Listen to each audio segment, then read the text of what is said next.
You're now listening to the Something Good Podcast Network. Please press any key to continue.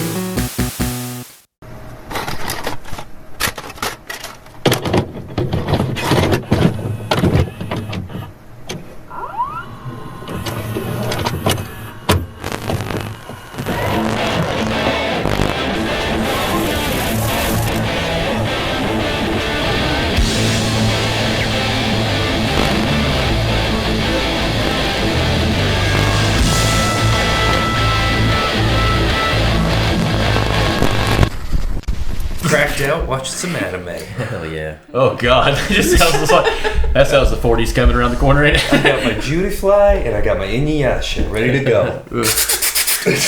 Holy shit, Vegeta showed up in this one. So, who are you talking to? The guy sitting next to me, the shadow person. Hey, what you doing? Oh, just snorting my little brother's ADHD medication. Are you sure you can do that? Yeah, I do it all the time. 2 hours later, hey man, remember how I said I do that all the time? Why? I just reorganized all the spices in the spice cabinet. Look at this family tree of Dragon Ball Z I made. And it's nothing but like Lego figurines super glued to a poster board. Hey, have you seen my poster? Shut up! Shut up, I'll lock you in the basement again, you little shit. Alright, Soprano's off, man. You let's go. But make sure you my look favorite this anime. way when you're speaking. Okay. That would help. Okay. Thanks, buddy. No problem, man. Thank you, Riley. So look that way? Yeah. That's better than whatever it is you're doing over here. My Parkinson's. Parkinson's.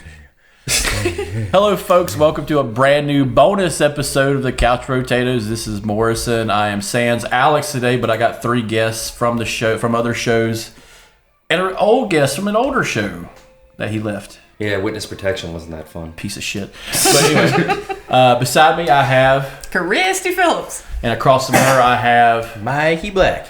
and the one and only. I'm Quinn, and I don't have a gun in my back. Yeah, shut the fuck up. It's definitely not a 357. You me salt the rim for you there, bud? No, I'm good. All right. Now, today we're doing a bonus episode, a little round table late night. We're talking about our favorite anime. Oh, yeah. Hell yeah. Hell yeah. Hell yeah. Bring back those old days of high school and middle school, coming home, watching all the shows we probably shouldn't have been watching.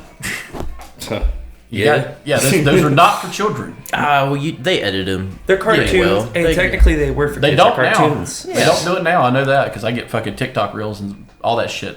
Like this hardcore anime that I probably was like, I would never watch as a kid. Yeah, well, now you can get it straight from the source. Yeah. Yeah. Straight from the Japan No Man machine middleman.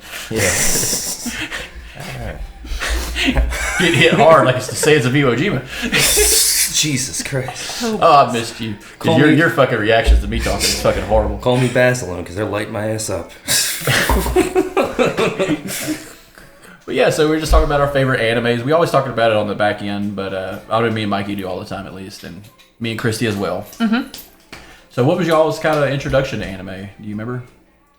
Anybody? It really was the Toonami stuff, because I remember when I was in elementary school, they had the dot hack anime. Oh, the dot hack side? Mm-hmm. Yeah, that was a late night one. Because I used to have the actual games for PlayStation 2, so Yeah. they would have a dual disc set, and it would come with the film that was split up into parts. So each game that would come out, you would complete another part of the full movie. I think it was like 6 or 7 parts, but that was my introduction.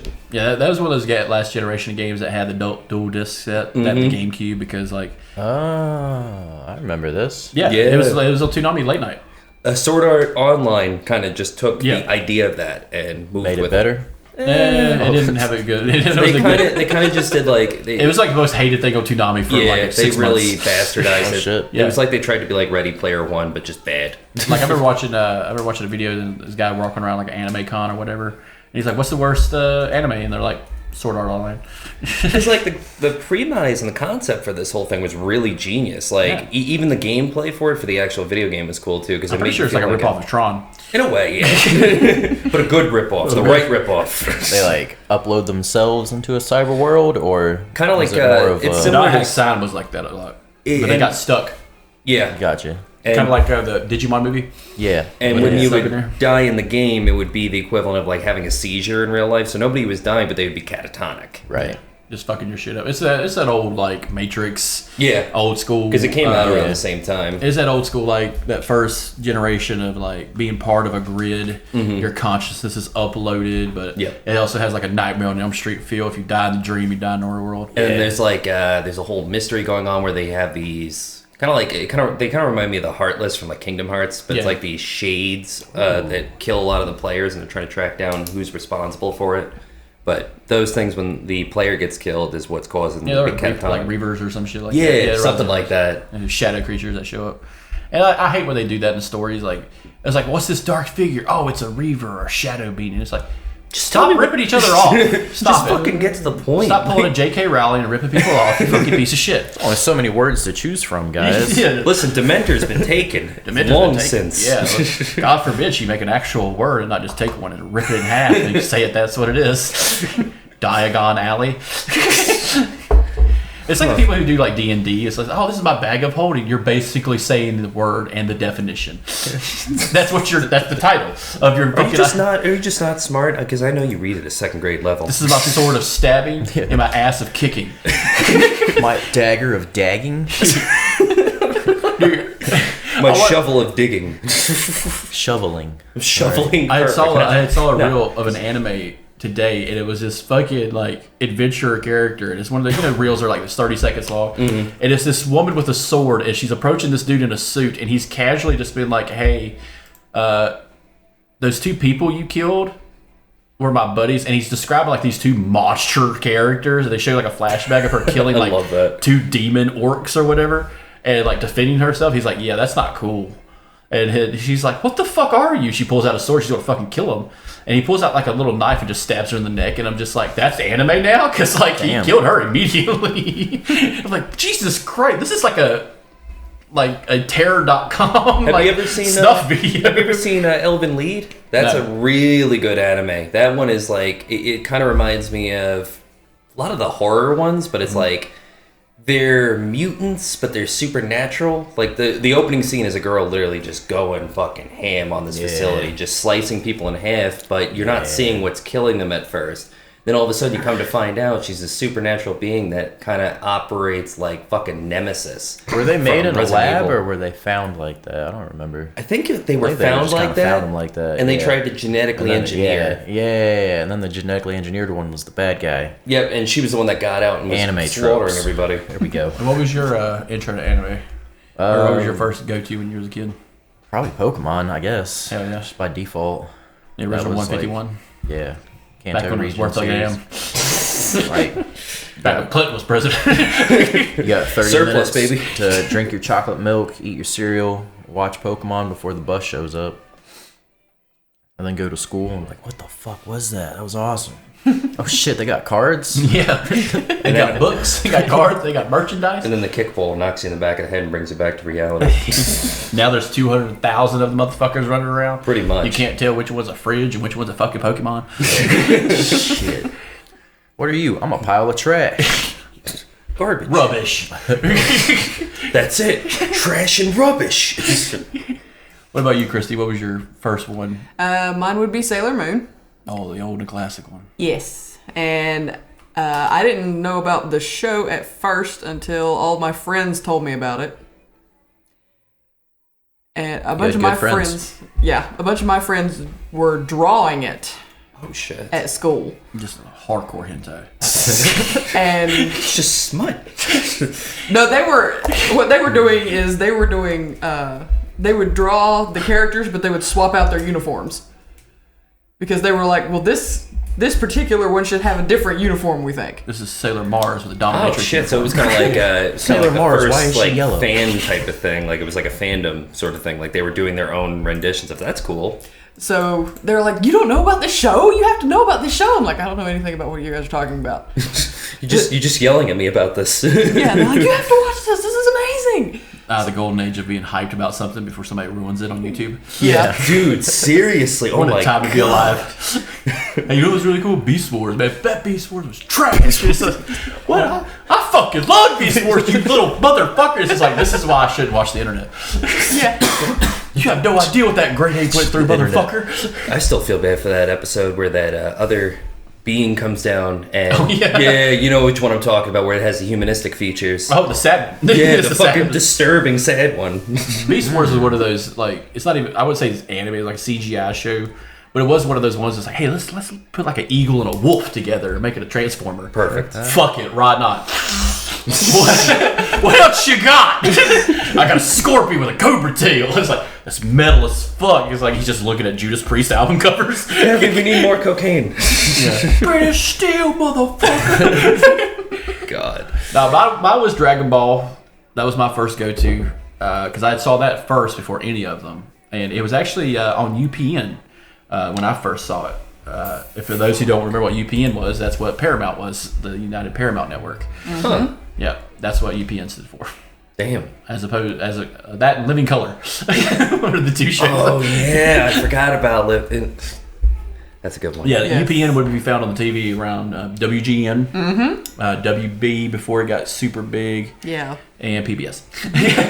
It used to have the old cartoons too. Yeah, they did have the old cartoons, and they did have like a few new ones like Bebe's Kids and shit like that. Because I remember WB used to have like their was it them that had the Saturday morning cartoons things where they would have like Sonic the Hedgehog, they would have like a bunch of different. They would have the WB they had a few of cartoons those. like Animaniacs, Freakazoid. Of course. Well, there was And plus, there's like a time Fox difference between all had those two. Yeah, I remember Fox because they would have like Fox Kids or something like that. That would have like Disney Channel. Yeah, so like you had like Toonami when you got off school, and when you were out of school during the weekend, you would watch like Fox Kids, and then there was never anything good on Sundays except for Nickelodeon. Nickelodeon would have like a little stream going on. They would do like a whole marathon. But what was really cool was like there was like this prime time of like from like 1990. You remember it probably better than I do. It was like from like 1997 to like 2003, where you could just hit the previous channel button constantly on your TV, and it'd be like Gundam Wing, kablam! It's like Dragon Ball Z, fucking Rugrats, and then hit it again. It's just like fucking Sailor Moon, and then hit it back, and it's something other kick-ass show on Nickelodeon. And those would be the two channels that dominated from 4 o'clock to go to bed. Go to fuck to sleep. Why are you still awake? Well, I gotta know what's on Nick at Night, and it's like it's all adult shows on Nick at Night. It's just George I love Lopez's Lucy. fat head. I was about to say the only good one was George Lopez. That's all I ever used to watch. Before that, it was even older shows like I Love Lucy and shit. MASH. MASH was on Nick at Night. Really? We're a lot older than you guys. What a jump! For reference, Quinn, how old are you? I am 27, gonna be 28. Piece of shit. Baby. Mikey, 29. Child. 37. 34. We grew up during the Bush years. Oh god. You guys had obesity. Don't you talk shit about Obizzle. Oh, B-Rock. Don't sleep on Barry O. He'll catch you sleeping. Trying to get that change, I need that money. But no, there was I remember watching Dragon Ball, and you know, it's one of those things where you watch it now and you're just like, oh my god, that's fucking adult as fuck. Like, oh yeah, especially when Cell gets introduced. I remember seeing Dragon Ball Z on like Toonami, like everyone else, and then we went to Walmart and they had 2 of the movies. It was Tree of Might and Dead Zone. Those 2 movies make no goddamn sense. I remember Dead Zone. Dead Zone had the coolest anime fights because if you could slow it down, the way Goku like moves and shit, it's like that. Like having to draw that. It was frame by frame. Jesus fucking Christ! Because people talk about that now, like how like people draw anime now, and like how it's like computer augmented and stuff. Dude, they had to break their fucking hands to do Tree of Might and Dead Zone, because Dead Zone, man, those fights were rough. And that's when like you had the Kaioken still, like it's still like a little bit grounded. It was a different dubbing company too. So what you saw on Toonami was all edited for like, you know, as kids to watch, but these movies were still very much back the fuck up, Vegeta. It was a lot more visceral, and there was a lot more vulgarity to it. And like, the villain, blood, there's the villain gore. For Tree of Might was so much like more hardcore than any other villain up to that time. I remember because like it was Goku, but he was bigger. He was just bigger. Turtles. Oh yeah, his name was Turtles. Right. Yeah, dude was mean as shit. God, you just unlocked like an old memory for me. Yeah, just that Inside Out moment where I just take a bubble, like weird gray skin. Yeah, he was kind of like Kakarot, like when Kakarot was still a Saiyan, when he was still Yeah, but like imagine this guy, like you go like so you're watching Dragon Ball Z on Toonami. You're at the Frieza saga, the Namek saga, whatever. You're seeing Frieza, this gender ambiguous fucking freak, just kill people left and right, and you're just like, Goku just knocked the dog shit out of this 6'4" version of himself who's built like a brick shit house, and he's losing this cocksucker. What? It doesn't make any goddamn sense why he's losing. I understand the rest of the Z Warriors; they suck.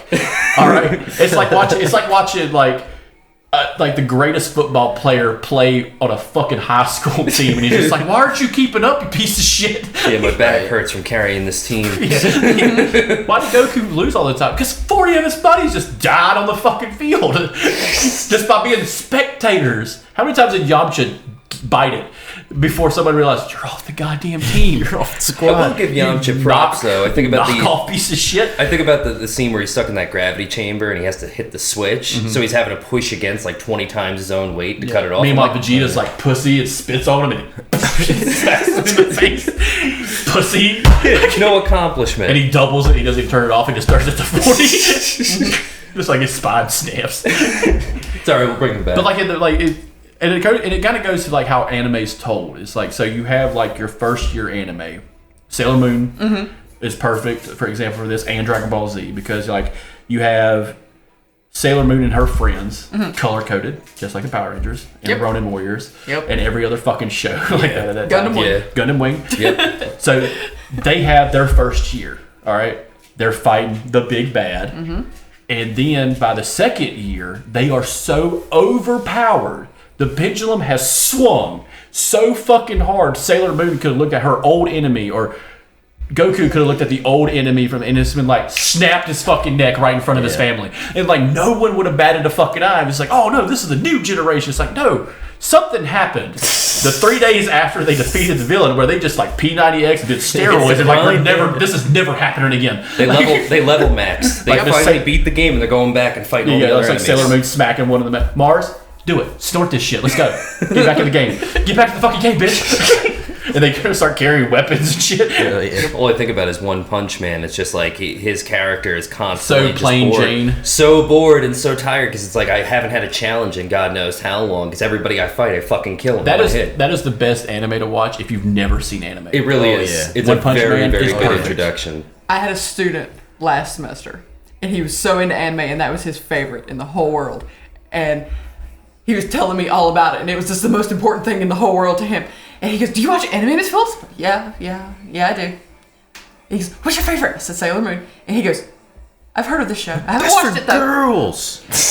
And then he's telling me all about One Punch Man, and how One Punch Man is the greatest thing that's ever been, and how he can kill anybody. And I'm sitting there and I'm listening to him, and I thought, dare I totally ruin this child because I'm old? And I'm like, yeah, why not? I've had a day.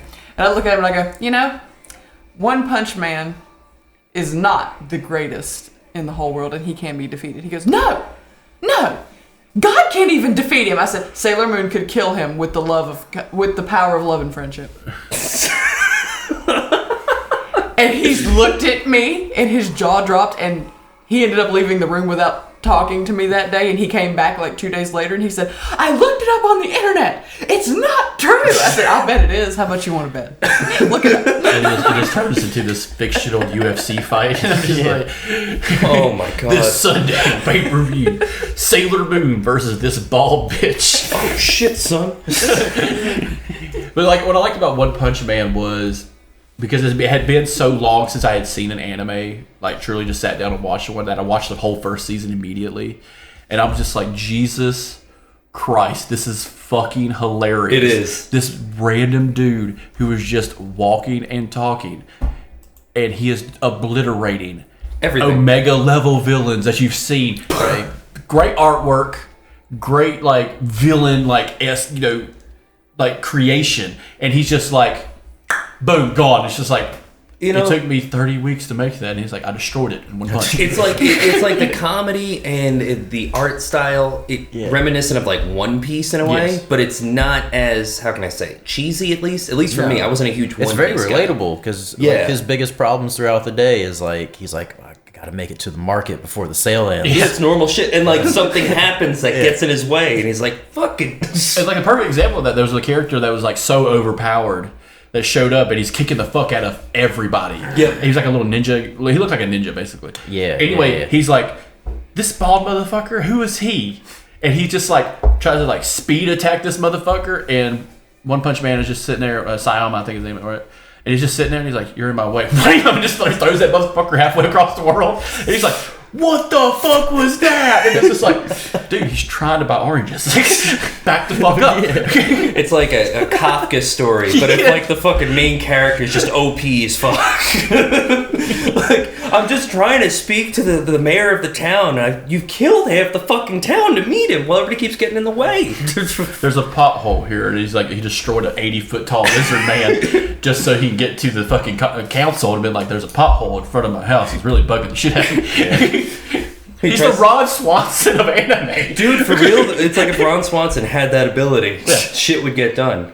Dude, if I had that ability and I was at the DMV, a lot of shit would get done. It starts into like a diatribe about how he's going to kill people at the DMV. One punch! It's not skipping the line if there's nobody left to skip. Yeah. And that's one thing you nailed it right there when you started humming a song. The beginning of One Punch and the end of One Punch is the same of every anime. It's a nice song at the beginning, and then at the end, it is a song that is totally opposite of the opener. Yep. Yeah. It is just like, he's like, and then See, it's like what the fuck? What kind of story are you trying to fucking tell? Right. reminds me of like Attack on Titan, where they have that big ass epic opening, and then like the ending music is so much simpler. Or like another great example would be like Psycho Pass. Yeah. The opening for Psycho Pass, like fucking balls to the wall. Tokyo Ghoul also, but every one of those has the same It's like piano-esque ending. Flute. Yeah. Just melancholy as fuck. You listen to a J-pop ballad by the end of it. And somehow you're not even complaining. You're like, God damn, this shit's good. And I'm already crying because of what happened in the episode with the music. But go back to Dragon Ball. There's a lot of adult stuff. It that always happens. comes back to Dragon Ball. It always comes back to Dragon Ball because we're Americans and this is the most relatable goddamn thing we have. I mean, all four of us will agree on Dragon Ball. I will agree with that one too. The adult part of it, like you go back and watch it now, it's kind of like watching Rugrats as an adult now, and it's like, holy shit, there's a lot of dark humor in that fucking show. Yeah. But like, just like Goku walking about with Bulma and Yamcha, Or like and the OG Dragon Ball. the OG, and him just walking around looking for fucking Dragon Balls. Keep in mind, the guy that raised him just died. Yep. He's just bebopping around He just killed him. Alone. And when you meet Chi-Chi for the first time and her father, who lives on a fire mountain on a kingdom, which is literally a German legend of Broomhilda. Like, he's literally telling the story of Broomhilda with Chi-Chi. And then he meets the Red Ribbon. The Red Ribbon people. Yeah, Red Ribbon Army. Yeah. The Red Ribbon Army. I forgot. Dumbest fucking enemies in the whole series. From Dragon Ball Z to on. These guys have tried to kill this same guy for how many fucking years, and they just can't do it. Yeah, it's their version of Team Rocket. Yeah. It's Team Rocket before Team Rocket.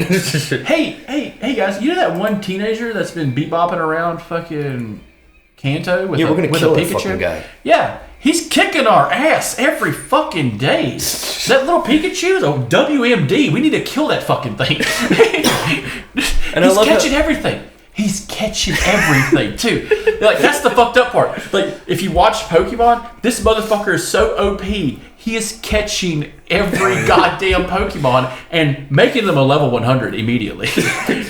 He's got the Midas touch. Remember, like going back to Pokemon, the first thing he tries to do is catch a Pokemon with a rock. He tries to beat a Spearow to death with a rock. Hey, I mean, look at his friend, though. Look at Misty. She beat the shit out of an autistic Pokemon. Psyduck, every time he wouldn't listen, she would just be beating the shit out of him. Meanwhile, Psyduck's inner autistic mind's like, if I fucking think of peanut butter one goddamn time, we're all fucking dead. They don't understand the amount of power I contain within my small, frail body. And they never evolved him because the animators are like, no. Right. That's too fucking expensive. We can't evolve these motherfuckers. Dude, that means we got to pay the writers, and they've been pulling overtime I remember the first time I hours. saw, General Buzz, the Lightning Pokemon trainer. I think the electric type. Lieutenant Surge. Lieutenant Surge. Yeah. General Buzz. But yeah. No, he's the drunk type. He had a Yeah. Buzz. What was it? The Pokemon That was the old Buzz. gym leader. What was the Pokemon? He had a Buzz. It was a Electabuzz. Electabuzz, and he had a Raichu. Yeah. Which was supposed to be like the better version of Pikachu, which basically is like the punk rock version of Pikachu. Yeah. He has like an earring and shit. Yep. His ears are cut up. I've and fighting. killed 3 men. He literally has a lightning bolt on his tail.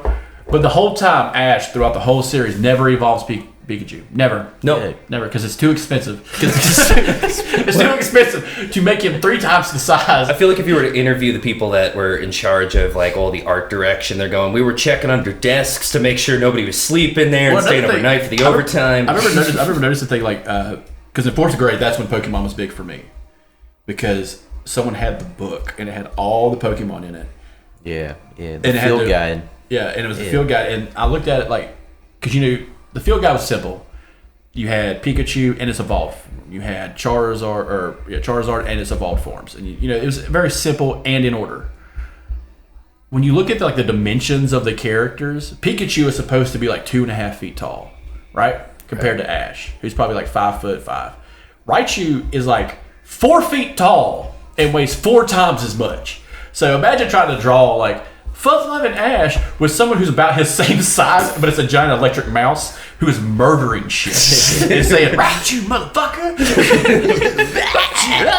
Air guitar. Hey, is that Bug Catcher Garrett? Just puts him in a fucking mosh pit.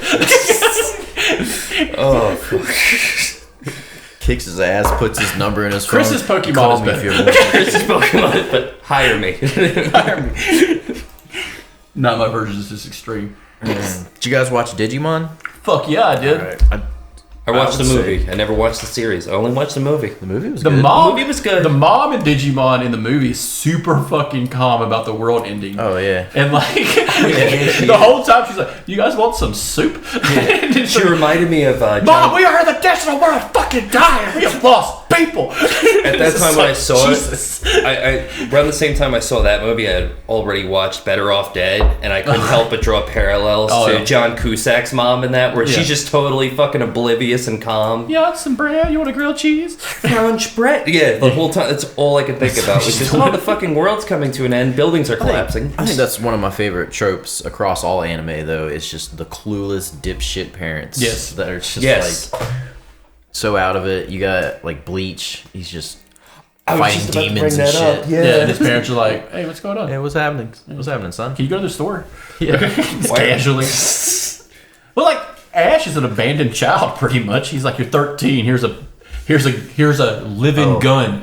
Go out there and be somebody, motherfucker." Oh, by the way, I didn't fix this thing at all. Your rival Gary, he's got one that's trained and ready to go. This one doesn't like to get in its own Pokeball or listen to anything you say. Yeah, this one is disobedient as fuck. This is like getting like a pit bull that was part of like Michael Vick's house. Yeah. Oh my god. And it's just like, it really hates brooms. It really hates brooms and fast movements. Don't Yeah. put your hand above your head. That's A how you Pidgey fucking shows lose up, it. use quick attack, and it's just going rabbit. Oh, Pidgey just explodes on impact. Jesus Christ! I told you, man. He's fucking nuts. I'm not catching them all, I'm killing them all. I'm making the world a better place. A clean place. Dr. Oak's fucking lost. Professor Oak, there we go. Not Oh, and the Dr. Oak. mitochondria of Pokemon. People eat meat in the Pokemon universe. Yes. Are they eating Pokemon sentient creatures that can say words? They just say their was own like- name. They just say their own name. No. They're sentient enough to speak English. Oh, well, let me tell you something. Sentient tastes good when it's on a grill. You can really taste the Lapras. You killed the cute one? No. Its shell will be on my new coffee table. I thought you were going to be like from South Park, like the otters. Its shell will be on my tummy while I eat it. I'll use its shell as a bowl. Oh, it's a nice coffee table. Thank you. I killed it myself. Yeah, that stupid Well, Ash Kid that game. implies like Team He's Rocket. looking at it right now. Team Yeah, Rocket. God, there was an episode where Yeah, it was it's Magic a magic cart just filleted. What was Yeah, what was the one where they were eating the tails of it? It was like the pink one with the long tongue. Look at him. I think that's what it was. They used to grill tails of that like shish kebabs. It is Slowpoke, that's what it was. Slowpoke, Slowpoke tail. The retard Pokemon. Hey, it's sentient. Hey, man. representation matters. I know. I mentioned Psyduck. The autistics are. It's a very diverse show. There's a lot of neurodivergent. There's neurotypical. There's the blind friend Brock. Who's also a pervert. Yeah, somehow. super pervert. He was blind. Yeah. But I like how I love people making comments like Ash being like that Sigma guy who doesn't give a fuck about bitches, even though he just bullies Misty the whole time. I'm stealing your bike, bitch. It's the first time he meets her. Steals her goddamn bicycle. That's how great friendships are formed. I'm gonna fall. No, get back up, bitch. Your Pokemon suck. Mine are awesome. Now that's what they tell us when we're all in elementary school, that boys only pick on you and hit you because they like you. Or they want your bike. Lifetime, Or that. Lifetime tells you when guys hit you and beat the shit out of you, you need to leave. Yeah. Or they murder you. Or you go the Jennifer Lopez route and you kill them in the fucking house. Learn how to fight. Long before Jennifer Lopez. Yeah, that is very true. Another one, like I brought it up just a second ago, was right after Sailor Moon. I remember was the original Gundam series before Gundam Wing. Yeah, they brought in the original Mobile Suit Gundam. Mm-hmm. Was that the same one where they? It was a very complex story. I remember the main character was basically like molded into his suit. Like he was kind of. That was G That's Gundam. G That was G Gundam. Gundam. That was That's what I the remember. best Gundam. That's what I the best remember because growing up with. it's country-based Gundams Yeah. around a tournament. So it's got a Dragon Ball Z feel to it. Because you had America, who used a boxing move. Yep. You had the French one, who had like those roses. Baguette. You had the Russian guy with the ball and chain. That's awesome. You had the American guy's female friend, who was an archer, who had a very cool like Gundam like bow and arrow thing that shot like electric lightning bolts. That's really cool. Then you had the Indian kid who's it flew. Like it would go just like shoot up straight in the fucking air. And then you had Russian. It's the G5 conference He had basically. like a saber. Wasn't there a Japanese one too that I can? Saudi Arabia, maybe? No, Saudi Arabia was Gundam Wing. He had the two. What is it called? Scimitars. Yeah. See, I remember this Gundam because this is the Gundam I watched for the Pull that first shit up, time. Mikey. Yeah. Put it on the TV so everybody can see. That takes time. Fucking artwork flips around. Yeah, y'all didn't know I installed that shit, did you? But like Gundam Wing, you had the Gundams of like different creations. They had like a Death Scythe Gundam, heavy arms. The main Gundam, which is I forget, like the Gundam with wings and a big giant rifle. Yeah. I remember that. Yeah. Like I remember the And you had imagery. the Asian guy who had the fucking dragon snake arm. His arm would extend out. Oh yeah. He basically pulled a scorpion because Yeah. his arm would turn into like two giant fangs and it fucking snatched some dude out of his suit. Because if you watch that first season, there's a lot of like hardcore brutality in that because that guy didn't give a fuck. Him and the dude that did heavy arms didn't give a fuck about human life. He reached in and grabs the fucking suit and rips the cockpit open, and the guy's in space, so he gets sucked the fuck out. I remember seeing that when I was a kid, and that fucked me Metal up. as fuck. Yeah, I was like, whoa. I feel like most of the Gundam series were pretty hardcore. They were brutal, man. Especially for kids. Yeah, like there are people inside those suits that are getting lit the fuck up. Well, Yeah. well, the main character is a goddamn terrorist. You remember? He blows up a city. Hero from Gundam Wing destroys a city, and he's going to commit suicide because he's tired of being a terrorist. In the intro, it shows him with a fucking igniter, clicking that motherfucker in a city going to ash behind him. That was the opener. Shit. And he gets found by a little girl, and he's like, well, maybe I won't be a terrorist anymore. Just looking at porn. No, it's just that there's like Gundam flags, but then all of a sudden there was. But G Gundam, I can't even say it, dude. the G Gundam you talked about had the cooler toys. Yes. Because the toys are all based off countries of origin. So the one from India had 6 fucking arms that detached and turned into scorpions. I had that toy. That was my The favorite. Gundam Wing toys are pretty lit too, though. When it comes to Gundam Badass. Waltz, when they're all like OP. Yeah. Hey, what's cooler than heavy arms with a cool Gatling gun? Heavy arms with 4 Gatling guns and like 40 fucking missiles, and it's black. The problem solver. Problem solved. Death Scythe. What was cool about him? He had this giant scythe. Grim Reaper. What's cool? What's the OP version of that? He's got 2 of the motherfuckers now. Like they just made him super OP for the movie, and the movie is just like a political nightmare. Yeah. Was there like a message within it? Yeah, or it was about authoritarianism, because the main character, Krishnada, Stupid fucking name. This little girl ends up being in charge of an entire empire, and she decides to use it because her advisor is an old man who was on the losing end of a war, and says we need one of the original like Gundam guys on our side, and because they're all split up and out doing other shit, we can go ahead and destroy the colonies and just take everything over. We can be in charge. Holy shit. And then you have Hero fighting the dude with the snake arm. And I keep forgetting their goddamn names. All I remember is Hero and his American buddy who had Death Scythe. Because he had that mayor that, hey man, how's it going? Like he had that fucking accent. The quintessential American accent. Yeah, and like, you're not, just stop being happy-go-lucky, motherfucker. The guy from Japan is ready to blow some fucking shit up, okay? Get on the ball. Now that I like have Crunchyroll and I'll go back and watch a lot of the old animes, you start to notice that they really didn't have a diverse cast of voice actors. No, it's always the same guys. After about 3 shows, you're like, hey, wait a minute. Hey, that's Jim. Yeah. That's another good one too. Gantz right there, next to Pacific Rim. Yeah. That's a great one. That's like a 3D animation film, and that's it's similar in concept to Dot Hack, but it's like they're a team. It's like 5 or 6 people that get put into a game scenario where they have to beat each level, and if you die in the game, you die in real life. But the like thing Nightmare on is, Elm Street. pretty much like that. And the thing is, as you progress, you can choose once you get to the end if you want to go back in and stay there and continue combat. And there's prizes, of course, that go with this because it's competition, or you can leave.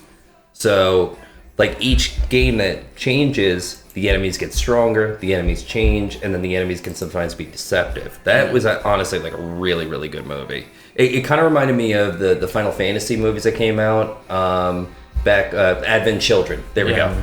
It reminded me a lot of that in terms of the animation. Yeah, we mentioned that on our last podcast where we were talking about like video game movies. That was a great movie. That was a great movie. Yeah, it got critically panned For no reason, because too. it was all CGI. Like it was basically watching a PlayStation cutscene.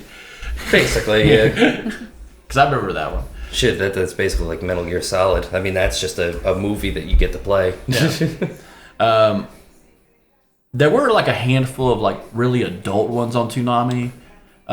You had like Tenchi Muyo, and you had like Yu Yu Hakusho, the Spirit Detective, and then because I had showed you a preview of Tenchi Muyo, you didn't recognize it. No, and like the ad for Toonami is super fucking offensive. It's just like this poor soy boy and all these bitches trying to ride his dick, and like it's a summary of the show, and it's like Jesus Christ, that was a good show. Well, I saw somebody like it was like when you go to a bookstore, they'll have like workers' choice. It'll be like a shelf. It'll be a book and it'll be like a brief description of the book on a little placard. Yeah, of course. Someone did that with the Neo Genesis Evangelion book, and it said gay boys has a rough time surrounded by women, and that was the description of Neo Genesis Evangelion. I feel like Which is a big fucking anime about Jesus. Oh. Well, it's about angels. Yeah. But like, You ever seen that one? it's wild as fuck. Yeah. Because It's like funny, Gundams. They're like Gundams. It's funny you bring that up too, because I was on YouTube and they had a whole like video essay about like what exactly Evangelion was about. Yeah. So I was it's like, one of those super hardcore nerd ones that sparked a lot of like interest in it. and That's what I like about Dragon Ball Z. There's like ideals. There's like a simple just telling of the story, but there's no like, well, Goku is actually a personification of the devil. It's like, shut the fuck up. Oh yeah, when people look too deep into Yeah, something. it is what it is. Or like Sailor Moon is the abject of feminism. It's like, no, the fuck it's not. It's a show about a woman trying to live with like other supernatural fucking women who are in charge of saving the galaxy. Like that's their job. Pretty much, yeah. They're cops. Pretty much. Pretty much. They have batons they use to beat down people. Galactic cops. Now, I gotta say, darker people. You can call them demons. They're all named after rocks. They are. They're all named after different kinds of rocks. You know, there's one thing that I don't really see a lot of people talk about is Ruby, since you're mentioning Sailor Moon, because I feel like that was a huge influence on that series. Are you blue white? Yeah. I always thought that one was a little bit more underrated, because Well, it like surged up in popularity for like a couple of years, but then all of a sudden it just dipped out. Well, what's crazy is like there's this like big jump in anime. What that is? For like if you look at Sailor Moon, the original series, you look at Dragon Ball, those are like the first Americanized anime. But if you go further back, the anime from the 80s is so detailed, but it's movies that never translated well to American audiences. Yeah. Blue Velvet, the movie Blue Velvet, takes a lot of its screenshots from old anime movies that were hand drawn. Like there's some like scenes in Blue Velvet that are just like, oh wait, that was from an anime movie from like '85. And like, yeah, the guy director's like, yeah, I took that from there because no one watched that movie in America. It's like no one gave a shit. Just limitless opportunities. But like right a great version of this is the movie Akira. How detailed that movie is, anime wise. Yeah, you want to talk about some hand drawn.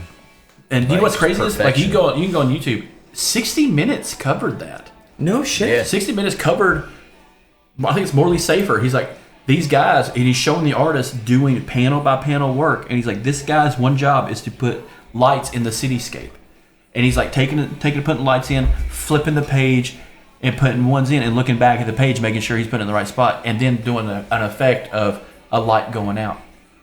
That's his job. He's like, your main job is to make this one background, make it look like somebody turned their office lights off in the skyscraper. That's your fucking job. What's his job? Making that motorcycle do that cool fucking thing. Yeah, we're paying him $1 million fucking dollars. Yeah. You got your five, you piece of shit. You got this other cubicle across from just blasting Motley Crue, and you just hear, Take me to the top. Fucking love my job. The other guy's just drawing the fucking just disgusting blob dude. And it's Sup, nerd? He just listens to fucking Guar or Cannibal Corpse or some shit. That's Rob. We don't talk to Rob. Rob doesn't come out. I'm done after this. I'm Akira, done. that was one of those shows to kind of break through the mold too, because they'd show that on Sci-Fi Channel. Yeah, that was the movie. Like it was dubbed, and Yeah. Get out of here. that was just a fucking They even brutal had some to watch. Gundam series on Sci-Fi. I remember the And it's Gundam the most series going and on like there. it's probably the most referenced anime movie of all time. Oh yeah. Everyone does the bike slide. Yeah. Everyone does the crazy morph like villain. The whole like idea of like air that gets around you and soups you the fuck up. Yeah. But that was before Dragon Ball Z. That was this was Akira. Like the main villain powering up. He's wearing a fucking cape and he's going Super Saiyan before the term Saiyan even existed. Right. It's And like the guy that created Dragon Ball Z was named Akira. Yeah. he's like Speed Racer's cooler older brother that moved out. The one that got out. The one that got out. The one who won races. The one who won races and just flipped his dad off and Well, left. like in the beginning, if you remember that movie, the beginning is they're on motorcycles beating the dog shit out of each other, racing through the city. It's like Death Race in a way. Yeah, it's like Tron. Tron meets Death Race. Like, Tron Death Race 2000. Yes, perfect. Gotta add the 2000 in there. You got it. Had the effect. You know, we're talking about these, but like one of the biggest shows that I remember on Toonami that we haven't touched yet is Ghost in the Shell, and I feel like that was like probably one of the most profound ones in terms of like, especially me being a kid watching that and trying to understand the story at that age, you know, and then going back and watching some of it as an adult. Yeah. It fucking. That was one of the heavier animes where the story is very the biggest part of that. Instead of the animation was good, but the story heavy.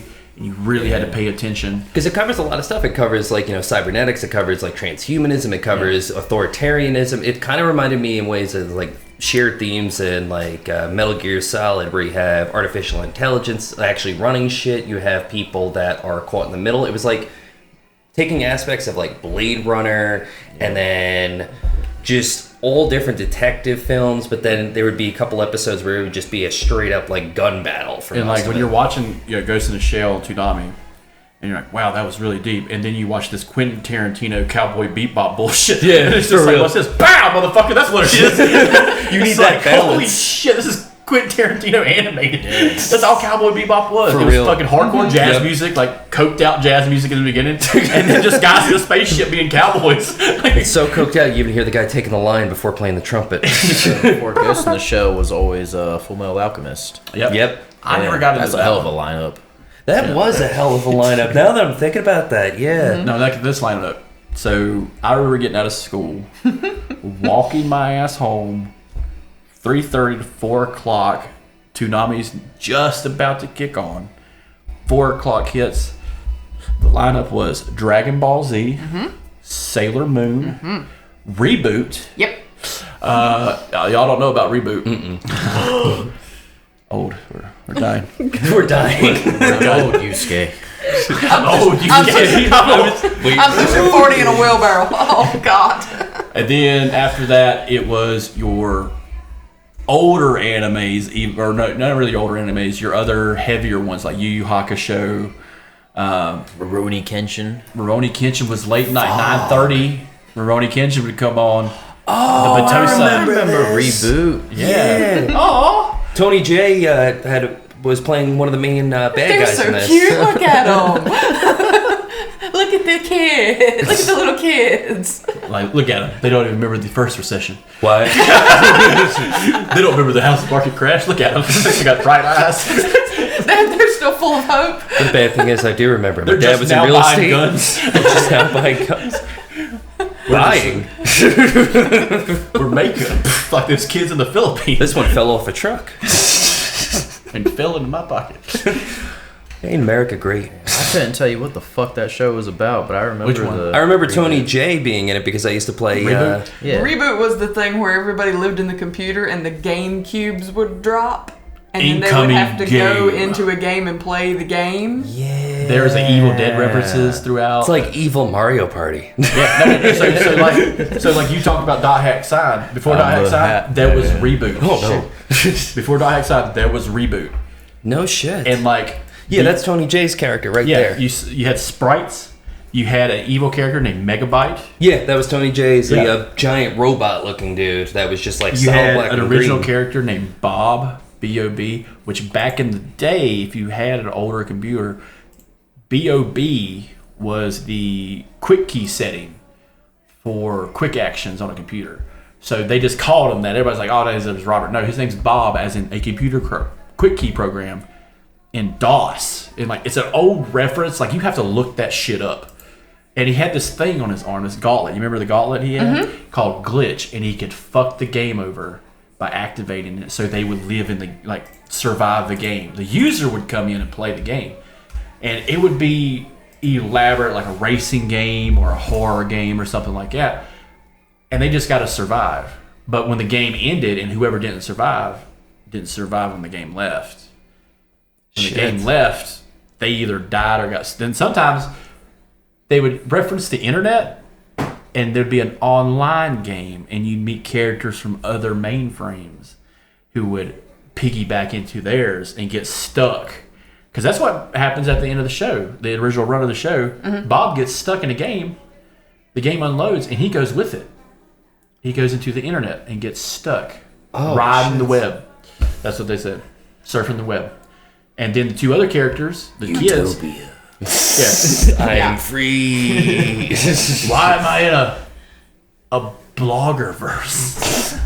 Well, my day sucked. Blah, blah, blah. He just slowly turns into a monster. I'm going to teach you how to make mashed potatoes, but first, a 12-paragraph story about my grandmother. And while she beat me with sacks of potatoes. I've been stuck This in Irish cunt. I just see him being so fucking unhinged and coming out of a Harry Potter fandom blog and just being like absolutely batshit. This is before Harry Potter. This is back when the first book came out. They're calling shit. it wizard bullshit, devil shit. Back when pokey monsters were the devil.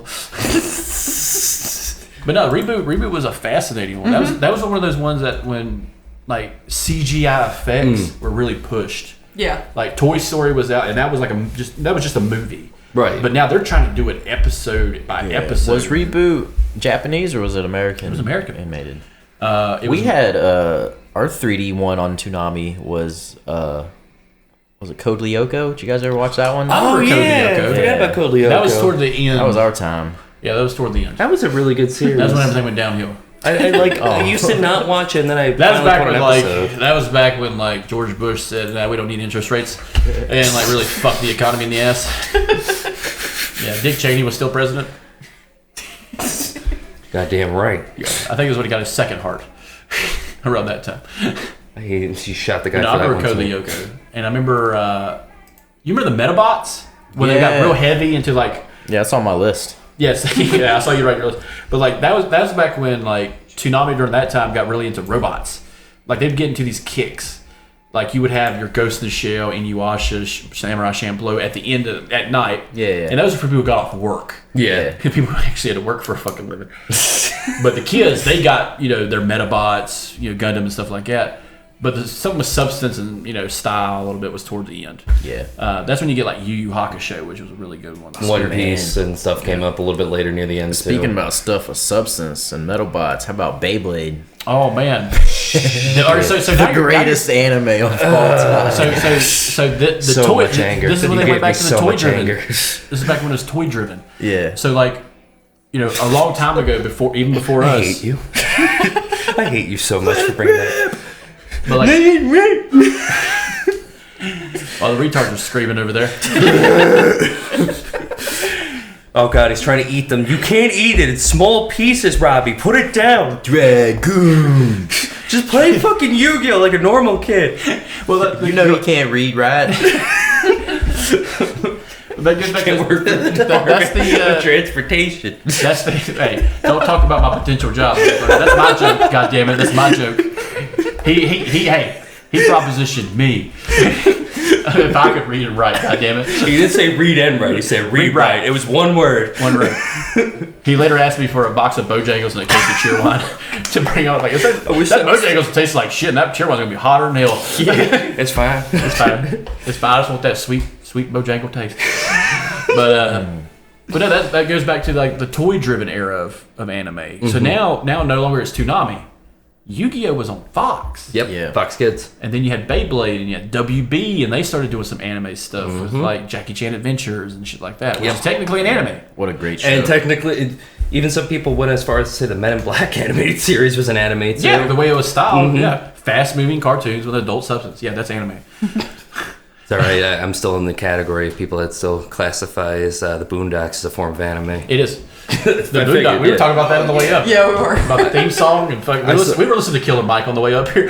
I saw probably the greatest like crossover ever. Somebody took Uncle Ruckus and put him in a Dark Templars from 40K like outfit, but he's standing on a salamander helmet because Just racist as shit coming out of his mouth. It's fucking hysterical. I saw that. I'm like, wait, what the fuck? And I looked at his foot. I'm like, oh my god, of course it's the salamanders. But like the Boondocks was Cartoon Network, Adult Swim. Yep. And then Adult Swim became the anime hub when Toonami went out for a little while. Yeah. And came back, and then it's finally gone.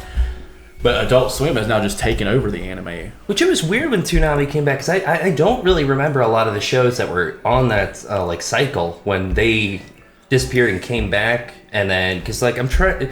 I remember when during the cycle... It got kind of rough towards the end. Yeah, that's what I thought. Or the first end. Yeah, so when they first ended, the cycle was rebooted classics that we watched. So like, instead of like, when we were coming out of it, Teen Titans had started, and then they made Teen Titans Go. Yeah, that always left a bad taste in my mouth. Nickelodeon and Cartoon Network had Dexter's Laboratory, Powerpuff Girls, all those. And then they rebooted them when Toonami went out, and those are your filler shows from like 4 o'clock to like 8 o'clock. And that sucked. Yeah. But Toonami did one thing that I fucking loved, and it basically means nothing now. It's going to sound kind of retarded, but like the 15-minute Clone Wars animation. So you're talking about the classic Clone Animated, Wars. Yeah. not the fucking CGI ones. I'm No, talking about no, the no. hand-drawn. Where General Grievous was terrifying. When and he General had Grievous the was like droid hanging voice. upside down like a fucking vampire, Wiped killing out. Padawans and shit. No, he killed a Padawan, a Jedi Knight, and He a Jedi killed Master. Shaggy. Oh yeah. He killed a Shaggy like there was a Jedi who looked like Shaggy from Scooby-Doo. And he murks freaks- that motherfucker. Yeah, because he freaks the fuck out because he's tired He's of waiting, panicking. and he runs out and he grabs him by the fucking head with his foot. And then General Grievous fucking, I don't care what anybody says, like that should have been Star Wars. That really should have been Star Clone Wars animated was the most brutal and thoughtful story of how to tell that fucking story. I mean, every single it was just gritty. It really made you feel like you Hey, were what's seeing up the Anakin's war. ass? Nothing now. He fucking soul searched and murdered a whole bunch of species to get right. He learned how to use his animatronic hand and murdered a species. It's all right. It's all right. The Tuscan Raiders. There'll be like 30 more popping up. Oh yeah, he'll get them too. He don't give a fuck. You think I'm fucking scared? I come to this planet for vacation. Kick sand in their face. I hate that shit. You're gonna hate it too. I'm gonna make you hate your planet. God damn. Cold blooded. But like the way they did Anakin's story, Obi-Wan's story was fantastic. Mace Windu's story was even killer in that too. They made him so overpowered. Yeah. Remember, all right, so we see Grievous in the show before the movie. Yep. Before Revenge of the Sith. Grievous is killing Padawans and going toe-to-toe with Jedi Knights. And Jedi Master's making it look like nothing. And he's fighting these one-on-one. This is how badass Mace Windu was. Mace Windu is destroying motherfuckers left and right. He's rolling nat 20s all night. They're kidnapping Palpatine, which is 5 minutes before Revenge of the Sith movie starts. And here comes Grievous, and he's got Palpatine with him, and he's going into a ship.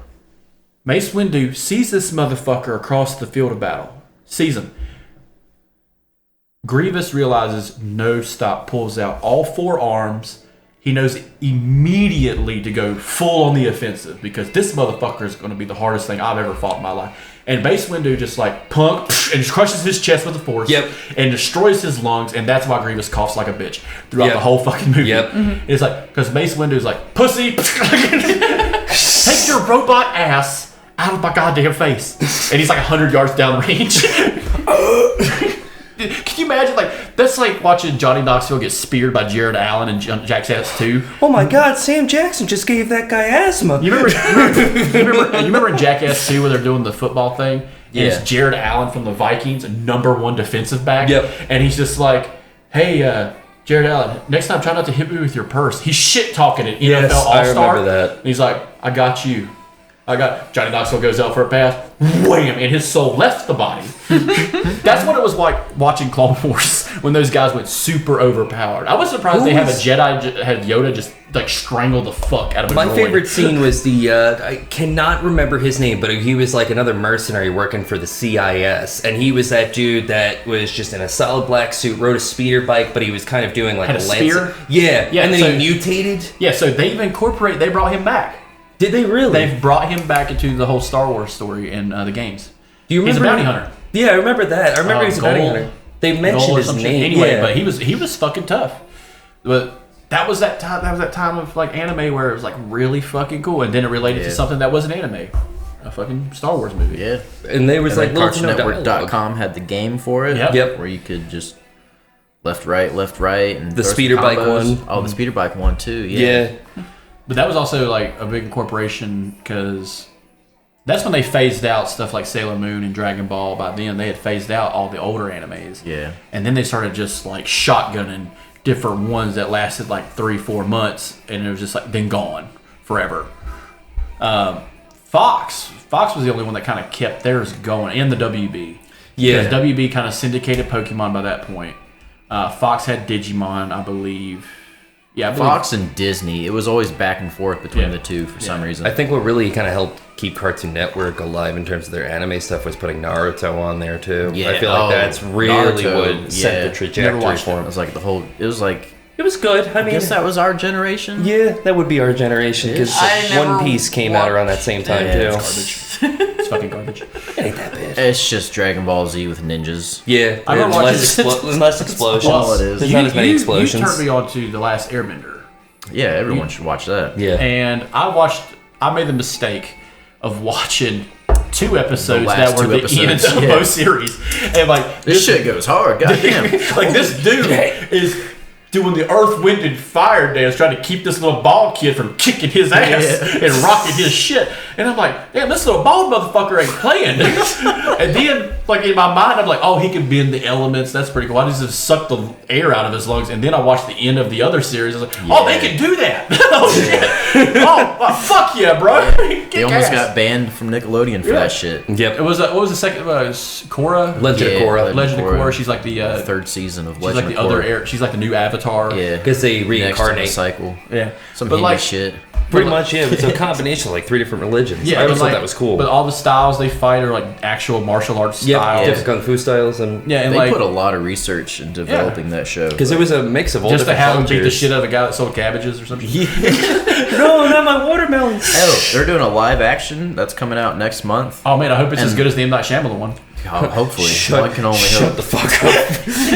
Oh, that's how you get it riled up right there. You talk about something that's Son good. of a bitch. The guy that voiced the Cabbage Merchant is going to be the Cabbage Merchant in the live action. Fuck yeah. That's pretty Awesome. rad. Awesome. Yeah. Good for him. He's moving up. He went from selling cabbages in the studio to selling cabbages in real life, man. That's love. Living the dream. Living the dream. You remember one of the ones? It was in the OG era of Toonami. Big O. Yes. Big O was Yeah, like. that was imagine one of Bruce Steve Wayne Bloom's first had shows, a too. Fucking battle mech. Yeah. And he wasn't Batman. He was just this man. rich dude who just like would cap a motherfucker in the head in the street. It's like and then Punisher. but like he wore a suit. He's very slick looking. But Okay. he You was gotta like watch that one. It's only like 20 episodes yeah, long. it was very short It's run, very but it was a quick. syndicated one on Toonami. I gotta check that Yeah, out. that was one of Because those like weird I'm ones. I'm trying to see what he looks like too, because he's trying to get it pulled up. So that was the mech. Oh my god, that's fucking terrifying. That's the main character.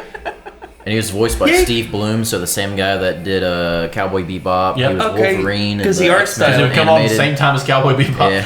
It's like he looks like Bruce Wayne, but then the fucking mech reminds He's a me. Bruce He's even Wayne got that the butler. smokes. He's even got. Yeah, he's his got, own like, Alfred. He's a Bruce Wayne that smokes Yeah, he's got a cigarette in his mouth and carries too. a gun.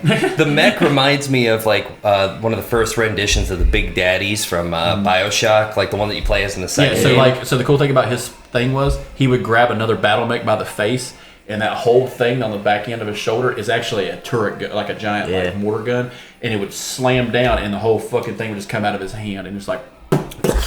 And he was always just chilling in that cockpit. Too. Yeah, he just like be you like watch smoking a Gundam and cigarette they're just and like, just glass of whiskey, just Boom. joystick. It's like John Gerard and Back Talladega B, Nights. motherfucker. Listening to smooth jazz. He's like that one guy playing like a tournament who's like 40 years old, playing against the kid in Street Fighter. He's just like, pick up them sticks, motherfucker. Bam! 90% kill. And it had some great animations. Hit too. me once. I dare you. I dare you. When you hit me, you tell me. I don't see that bar going up. Oh, you got one in. Everybody gets one. Took like 2%. Good job, kid. 99% response. So I've been scrolling through like Toonami lineups, like by date and time. Oh, God. You guys remember when they would do like all day long marathons? Yep. Like That was usually during like the summertime, wasn't it? yeah, so this was so from March to May in 1999, from 11:30 a.m. to 7:30 p.m. Those it kids was, were called out of school. It was all Sailor Moon, so they would just run Yep. the whole show. I would have been sick that day. yeah, They'd been like, Did they run the movies or I just got the show? meningitis. I think just the show. because sometimes they would do the movies. Now I know that when they ran Sailor Moon R, there because all the movies had letters. Yeah. When they ran Sailor Moon R, they got in trouble. Super Friends, holy shit.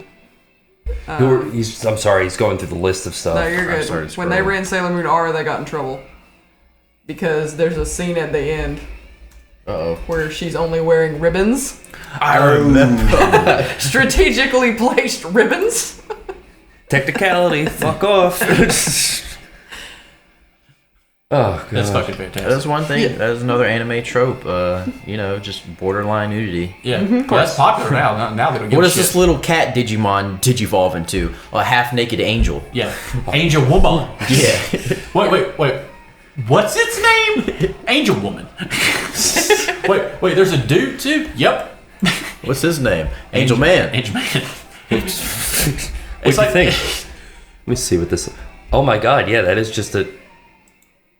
That's That's the weird thing about Digimon. So a lot of that bondage. comes from Be Oh, not dude, no. Angel Woman and Angel Man are technically Cenobites. I was about to say yeah. Are technically Cenobites from heaven. Be not afraid. I'm not, but I'm kind of turned on. He has like 14 wings and a giant stick. He's gonna shove in your fucking mouth. Yeah. Pain and pleasure. How did this fly and Sailor Moon got in trouble? Because Sailor Moon was a whore. yeah. No, says- Sailor Moon had a Just take a sip had of a scotch. character that just happened to be a man sometimes and a woman sometimes.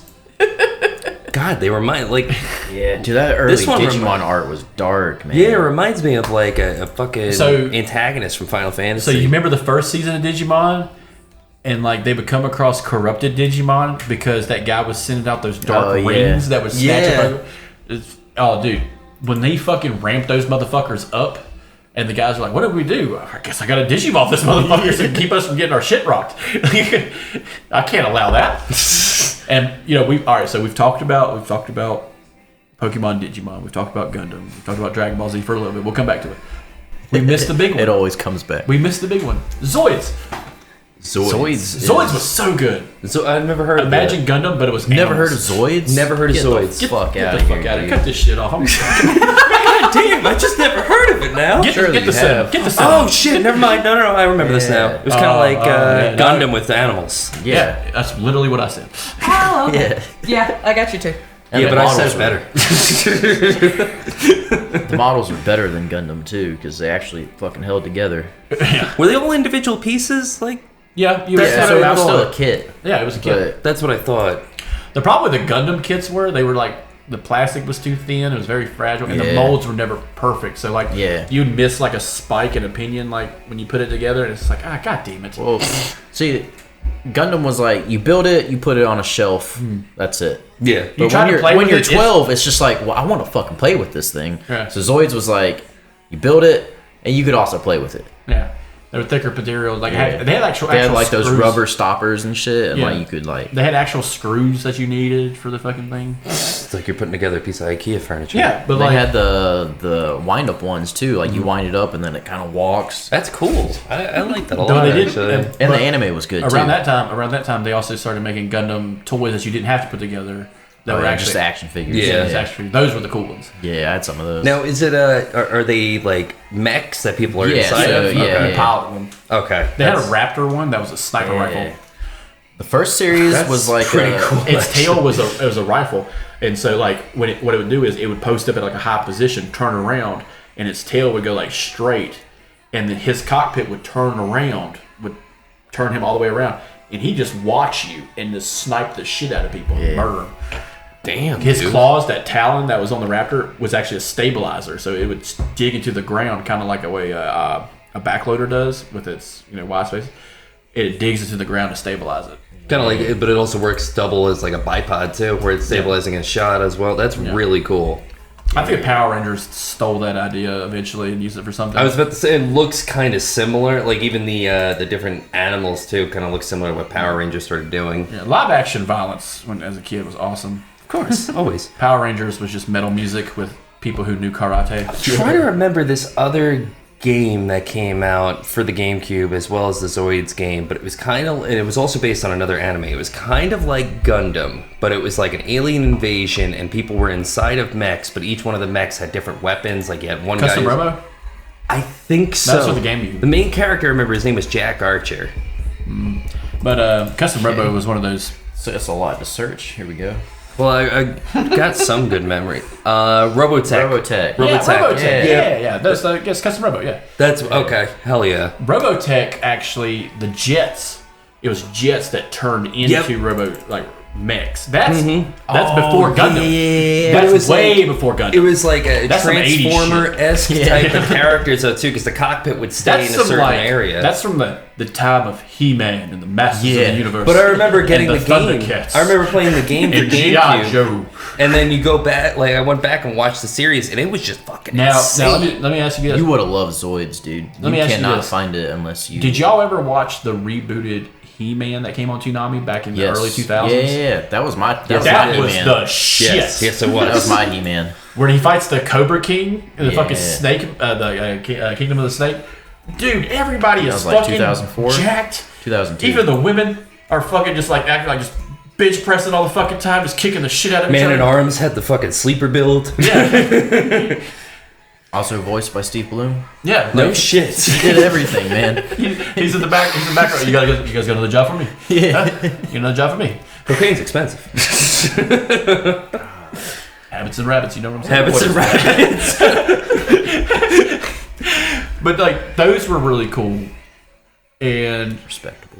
4 million. I would expect Not more. bad. Just for being a voice actor. Shit. now you got Keith David doing it for pennies.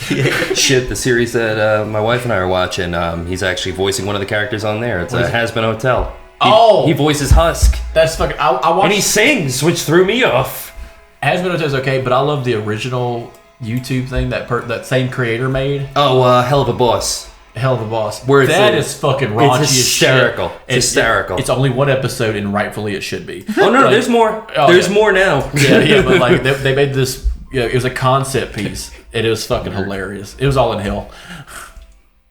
Yeah, they finally got the creator of it finally got the contract from Amazon, so now he's making like Has Been Hotel into a series. But people are losing their fucking minds because they're saying it's turning kids towards Satanism. But I'm like, the whole premise is redemption for the sake of like the lost souls that are in hell. Dude, people are gonna blame it for devil all the time. Oh yeah. Metallica, nothing but devil music. They literally had a song about not killing themselves. But like, fuck that. They had a song about maybe not do cocaine. Maybe don't do that. Maybe it sucks to die in an electric chair. I'm just saying. Metallica's for the kids. Yeah, just like Wu-Tang Clan, Metallica, Black Flag. Oh wait, that's for college kids. You got Minor Threat for the kids. Keep them off drugs. What's another one, Mikey? You got your list? Yeah. He wrote down like so many, and we were just like hitting. First of all, how did you think we were going to stay on topic? That's what I was about to say. Little me thought we could have a structured fucking. That's where you were wrong. Oh, number you can one. shove that right up your ass. Definitely. Right up there with any script. All right, now we can structure it. We've laid Let's the talk about foundation of bullshit. God, it's like you're trying to build IKEA furniture while on an estate. That's the foundation for this fucking thing. Where's the Allen Rich, honey? Well, we gotta talk about are the the Studio Allen Ghibli Rich. movies. Oh, the Studio Ghibli movies. Those are fantastic. Spirited Away was my introduction. Favorite movie. Mine was yeah. Princess Mononoke. I watched that years later, and I loved that as well. That was one of those things. That was a violent one. Yeah, That it was the most that was an That was a anti-war whole movie. event on Cartoon Network too. That was 'cause like- for so- like 2 weeks they would just hype it up, like make sure on this date, like So- 7:00. You actually just sounded like Tom there. Threw me off. Also voiced by Steve Bloom. God Are damn you it. fucking kidding me? Yeah, he was the voice at Toonami. God damn, dude. Pretty soon, like by fucking November of this year, we're gonna find out Joe Biden's voice has been dubbed by Steve Bloom the whole fucking time. He's been It's me. stuttering along for $8 an hour. He's monopolized the voice acting game. So me and Cristy grew up in video stores. So they had that poster up, the Princess Mononoke poster up next to Heavy Metal 2000, Fitting. next to Band of Brothers. Not fitting. But like it was movie posters, but it was just like, this is what's coming to the video store. And what a fucking time to be alive for that I can shit. imagine, right. dude. That's where I found most of my anime growing up too. video It was stores. just like Blockbuster would have Yeah. just random shit on Yep. DVD. Ours was Blockbuster. T-Town and Kathy's Video. It was for me. It was Blockbuster, but it was also like one of my uncles were 10 years apart, so I would watch a lot of the stuff he was watching, and a lot of it was a lot of the anime that introduced me to the whole thing as an idea. Watching Spirited Away and been like, oh, this is a cool little anime for my nephew Quinn. He's like, hey, have you ever heard of Faces of Death? It's like, Jesus fucking Christ. It's fucked up because my mom introduced me to Faces of Death. Mine too. Mine too. Yeah. Like, you ever watch this? You're gonna watch it. I'm like, what the fuck? I'm 8. Mine was, Mom, these horror movies aren't scaring me anymore. This is all kind of dumb. Dude, that was me. Yeah. You want some good shit then, huh? You want that good shit. It's Mom's like, I it's got a something to drug scare dealer you. being like, oh, you want to upgrade? Okay. He's got the fucking foldable table with all the fucked up movies. God. I remember, because my mom didn't give a fuck, or my dad really didn't give a fuck, and I would leave the video store every day with the fucking video, because Right. the lady who watched me was also watching my sister, so she mainly just focused on that and worked at the video store at the same time. So I'm just putting videos away, putting video games away, and been like, ooh, it's alive. What's that about? It's about a devil baby who came out of a woman's vagina and murdered a fucking Christ, hospital. yeah. And then they shoot it. Dude, you just brought that My Yeah. mom showed me that fucking so, movie. So movies like that and like Piranha, the Spawning and shit like that. Like, Yeah. just terrible fucking movies. B-movie as hell. but Anaconda. Anaconda. But then Hey, Ice that's Cube. a classic. Ice Cube is an American hero. Yes. hey, fun fact, that's the first movie first movie I ever saw on pay-per-view. Nice. My dad Worth got it. it on pay-per-view. I'm sitting on the couch. Worth I'm it. watching Jennifer Lopez dodge a giant puppet snake, and I'm just like, that's fucking metal as shit. Favorite Fuck scene? John Ford, man. That motherfucker's gonna die today. Best, most satisfying villain death scene in that. Oh, he gets yeah. he gets eaten Crushed and then regurgitated. Yep. Blip. And then he Oh, winks you're at too her. big. He lost Then an eye. Yeah. Then he winks at her. Yeah. But like Studio Ghibli movies, that's when video stores like were really like diversifying a lot of stuff, because now you had a lot of foreign stuff coming in. You would have like Godzilla movies here and there, or like big monster kaiju movies every now and then, or some art piece or some shit. But when you started getting like outside sourced anime, I don't know how T-Town Video did. I remember Kathy's Video where we lived would always have that shit. Mom had like maybe one or two. I forgot about that one too. But Mom put them in the cartoon section. Yeah. Can you imagine that? Just like, That's Scooby Doo. Yeah. Oh, Batman the Animated Series. Like, Princess Mononoke. that's how I got away with it. Because you were saying your parents didn't give a fuck. My parents definitely gave a fuck. They were doing Yeah, but to them it was just like, oh, it's a cartoon. Yeah, you can watch this. Sure. Meanwhile, you're learning some great life lesson. Yeah. Watching Spirited Away or some shit. Or Has to Princess do the- Mononoke when the guy's raising the sword up and then just an arrow. Yeah, just cuts his takes fucking hands off. Has to do the periscope thing from the couch, pop up, look around, make sure mom and dad aren't in the room. Everything good. Everything's fine. Everything's fine. Everything's okay. He said he's watching a Tree of Might. I think it's like an exercise video. But like, Tree of Might does sound like a fucking exercise. It's Richard Simmons, the untold video. It's the unshown video. It's just him doing stair step to Guar. But I thought it was gonna be him climbing the tree of life at fucking Disney. but like you watch Studio Ghibli movies, but you watch like Spirited Away. What's the other one? Something. So many. Howl's Moving Castle, Ponyo, Porco Rosso, which he's got pulled up here. But like those are very lightweight compared to the Princess Mononoke one, where it's just you guys like violence. I give you some fucking violence. It's like somebody told somebody at the studio, like, can you amp up the violence? All right, fine. Let's fuck turn it. that shit to 11. Let's do. Hey, you just Kiki's Delivery Service, great, big hit, everyone loved it. One note.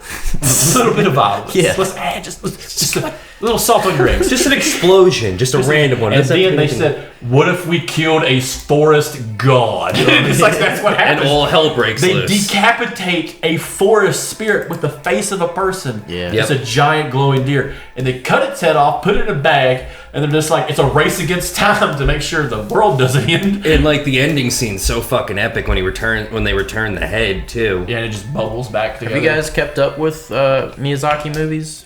Not Studio in a while. Ghibli? Not as much There's as a they new should. one coming out. I saw the preview. Boy and the Heron. Yeah, the Boy and the Heron. That's the Should newest be one. on HBO Max sometime soon. It looks freaky as shit. I would not Yeah. want to be high watching that. Is it like Guillermo del Toro type of freaky, or is It's it like more of like you would have to watch the trailer. Like it's hard for me to explain. you know how most of his movies get kind of freaky. Like Spirited Away has its moments. 'cause they had, like, just no imagine face. that the whole time. oh fuck? There's a bird that talks and it's like just deformed looking almost, but it's like casually just walking around. You guys ever watch Wind Rises? I've heard That of was it. a good one. It's like post World War II era Japan. So I watched a lot of Grave of the magic, it's just Fireflies. Yeah. Have you ever watched that? That's post-war Japan, or actually, it's current war Japan during World War II, and it's about a boy and his sister trying to survive the fire bombings in Japan. And it's fucking brutal. It is offensively sad. Like Jesus Christ. Like I watch Holocaust movies and been fine. That one was just like, fuck me running, god damn it. Is it as brutal as like something like Stripes or I forgot that other British like animated nuclear apocalypse movie that they came out with? Threads? David Bowie. No, it's Threads, not Stripes. Stripes with fucking Oh, Bill you're Murray. talking about with the couple? Yeah, where As the Wind Blows. Yep, where So I got David Bowie. I got a funny story about As the Wind Blows. I go to my buddy's house. I see my buddy's wife and their kid. I tell them about that movie. I said, this is the saddest goddamn movie I've ever seen. Don't ever in my life. watch it. And don't watch it. That's what came out of my mouth. Don't watch it. Of course they So watched I go it. back outside, have some food, have a drink, come back in. It's free on YouTube. They watched it. They're bawling their fucking eyes out. What are you doing? What's going on? Are you okay? What happened? Did you get some bad news? We watched that movie. Oh, The one I told you not to watch. You did the thing I told you not to do? Oh, you deserved it. You deserved this. Did you like Robert Plant's solo though? David Bowie had a great song on that entire film, man. It was Roger Waters. Yes, Roger Waters. From Pink Floyd does a solo in it too. It's super sad, guys. Do not watch it. Very fucking sad movie. We can watch it on the way back. But I was wondering, is the film that you were just describing earlier, the Miyazaki one, is it as sad as something like that? Is it just Worse. fucking Christ? As the wind blows, you know it's coming. Well, no. I know as the wind blows, you know it's coming. Grave of the Fireflies. It's just it gives you hope, and then it takes it away. It's like when the Green Ranger was bad. Bad. Oh no, man! I've seen some shit. I remember when the Green Ranger beat the fuck out of all the Power Rangers and turned heel. You just look over at Mikey. He's just in a 1,000-yard stare. It's just like. Meanwhile, we're talking about some horrific storytelling with antagonists and protagonists and the moral ambiguity of the nuclear bomb, and he's over here just like go Power Ranger, White Ranger. PTSD flashbacks. PTSD flashbacks of the Green Ranger kicking the dog shit out of the Rangers. Dude, I remember that one of the saddest moments of like watching TV as a kid is when they killed all the Zords in the first season. Oh yeah, because it's like, oh, you guys lost at the end. Fuck you.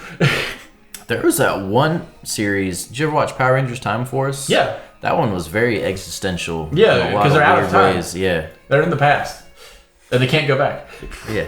They're stuck in the past, and it's like they're so futuristic.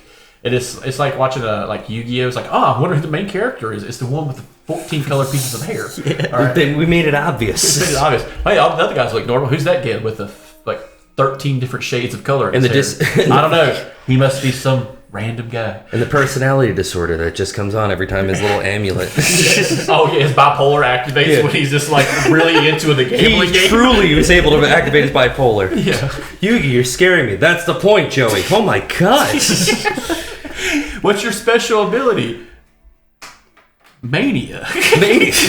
Dissociative identity disorder. And I'm a fucking psychopath. Oh, did I mention there's like 14 other pieces of the lore that make us all crazy? Once one guy took his own eye out and put it in his face. Yep.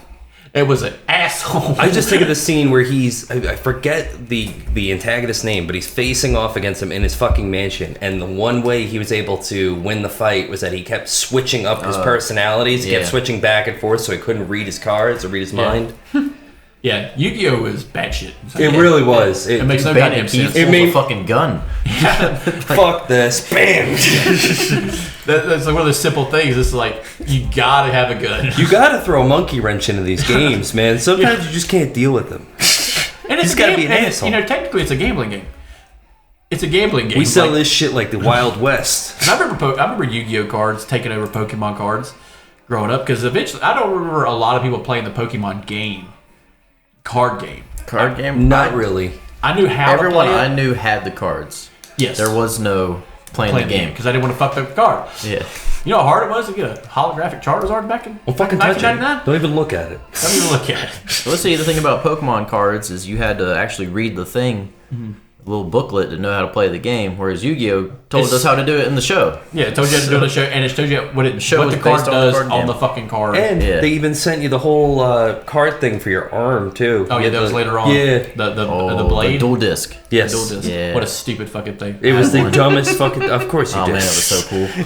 It's just a flex. That's all it is. I got it. You don't. I saw one guy make one on YouTube out of like metal and wood. Shit. And it was fucking perfect. Oh hell yeah. Because he had like a little switch on the trigger right here, and it just like, because remember, because the toy did the same thing. Yeah. The toy would jump forward and slink around. Yep. This one was like wood with metal inlay. It's about 30 pounds heavier. Yeah, you can do like, okay, I'm fucking out. Can we wrap this up, dude? My arm's going numb. I'm the champion.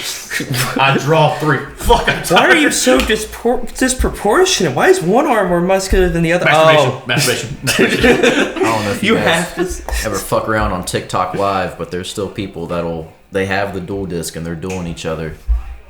What? On the TikToks. Drugs. Yeah. They're passing off drugs over here. Yeah. Gotta get the drugs. My black tar heroin. You trying to do some horse tonight? Yeah.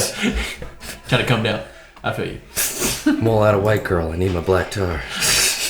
Texas tea. Texas tea. America That's what they shit. call me on the streets. I didn't realize the Vietnamese place down the street was still open. It isn't. Why is it saying massage? I thought it was a soup place. Oh. Well, you talk about like some of the anime movies.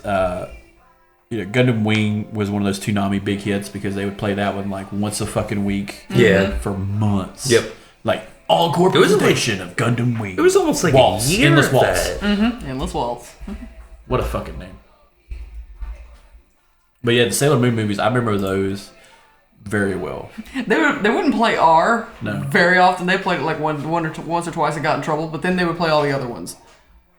Yeah, it's fucking ridiculous. They play Hearts and Ice all the time because nobody got like half naked in that one.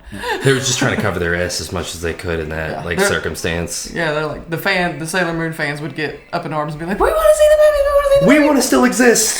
They'd be like, "Okay, you can watch all of them that don't have her in only wearing ribbons. But another Take thing, all the other movies." another thing was what was cool back then was you could buy the DVDs or the VHS tapes of those, Oh yeah, and you could have them. some of us used to own them all. Yeah, yeah. I don't know who that would be though. But like A my friend buddy, of mine, not my me. buddy had the Dead Zone and Tree of Might.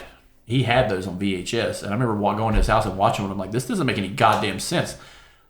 This didn't happen in the show. Yeah. He's dead. He died. Like Raditz killed him. They're not canon. They're not. There's What no was tie. what was the Dragon Ball Z like? I can't remember if it was like a movie or if it was part of the series where one of them ends up. I can't remember if it was Goku or Gohan. When Gohan is older, that he's like dressed up as like a superhero or some shit. No, like, that was yeah, series. That was part of the series. Okay, Yeah, 'cause that I was remember during the That was the Boo saga. Like the very beginning. that's what I thought. Okay, because that's what I remember. That's what Yep. got me. You Really go into from it. killing Cell to that. See, and that Biggest disappointment. I like the Character Boo development. saga. I liked when the second Boo came though. I remember I showed her. We were sitting at her house. And I showed her a little bit of the beginning of the Boo saga, and it's where like Videl shows up, his Gohan's future wife, and she's like she wants to learn how to fly or whatever, and Yeah, Gohan's there, yeah. and Chi-Chi comes out there, get your whore ass away from my son, you piece of shit. He like spits on her. Yep. And it's like, whoa, you cunt. Straight up, most of that episode was her chasing Gohan with the fucking broom. Yeah. What's really fun about all these things, and there's so much fan made stuff. Mm-hmm. It's kind of like the golden age of anime a little bit because two of my favorite fan made things was the anime Star Wars TIE Fighter, where you see the TIE Fighters destroy like the rebels. But it's all fucking fast-paced anime with metal music in the background. Yeah, You remember that? yeah, I You see remember that. You see that one female starfighter with a scar on her face, Yep. and she's like one of the black elite Yes. stormtroopers, and she's just like bombing the fucking shit out of a carrier and killing a shit that ton was of people. like my shit.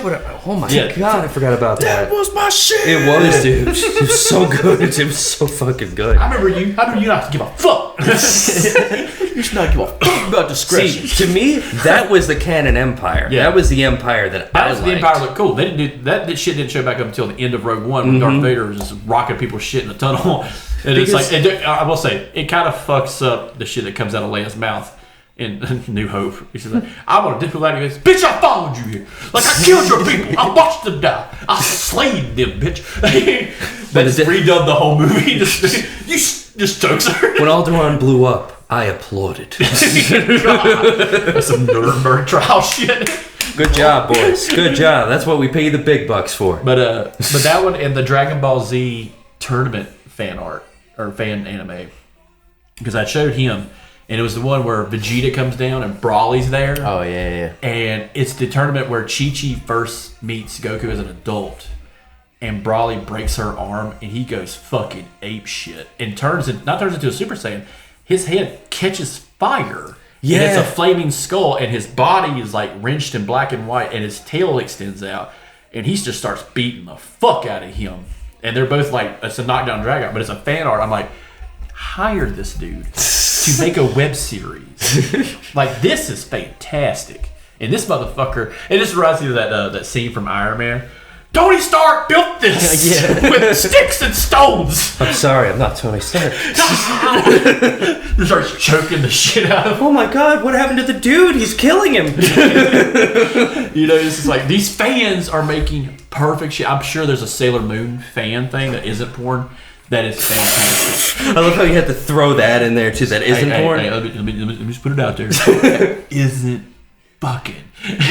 Our results list just dropped. I will say Sailor Moon has the one character that makes, like, a lot of animes have characters that don't make any sense. Yeah, one of them true. is Dragon Ball Z was the human character. Hercule? No, not Hercule. Okay. He makes sense. He did make sense. He was the father of Videl. Yeah. But it was like their other not white friend, but their other Earth friend who was like kind of portly, who lived with the sword. Yeah. And he had a tail and everything too. I was just thinking about him. He's not a Saiyan. He's just a dude. But he has the same color scheme clothing. He's and like everything. Yamcha, but he's short and portly. And he's got a cutoff. Yeah. But he like made Yamcha's. no fucking sense to the show. And like he barely does anything. Kind of like Mr. Popo. But Mr. Popo seemed like one of the WMD characters. Yes. He was like, if you got on his, like near his house and like touched his bushes, he would fuck your shit up. Like Always fear the wrath of a kind man. Like Frieza comes back and sees Mr. Popo and he's like, get the fuck off my house. Get the fuck out of here. It just starts pops him in the mouth like watching Goodfellas, flies to like 6 other galaxies. What the fuck was that? That's the blackest motherfucker here. Why did you touch his bushes? You know not to touch his bushes. She said it twice. He said it twice. He warned you. But like the one character of Sailor Moon that doesn't make any goddamn sense is like her boyfriend / husband. Tuxedo Mask? Yes. What the fuck is he? Oh my god. What the fuck is Tuxedo He Mask? does not have any powers An until he's a SCP. prince. That's when he's got powers. He's Got an a tuxedo and a mask. He's an SCP before SCPs And he's got were a those little thing. sharp roses that cut rope. That's about the only other thing he does. SCP number 9984. Tuxedo Mask shows up What a when the name. battle's over and says, "Good job, everyone." Anomalous class. Yeah, pretty much. It doesn't make any goddamn sense. Hey, who was the character in Dragon Ball Z? With the short, tail? portly guy who looked like a Saiyan, but he wasn't a Saiyan. He was kind of like Yamcha's best friend. Yajirobe. Yajirobe. It was kind of like Yamcha. Yajirobe was the character who carried your stuff.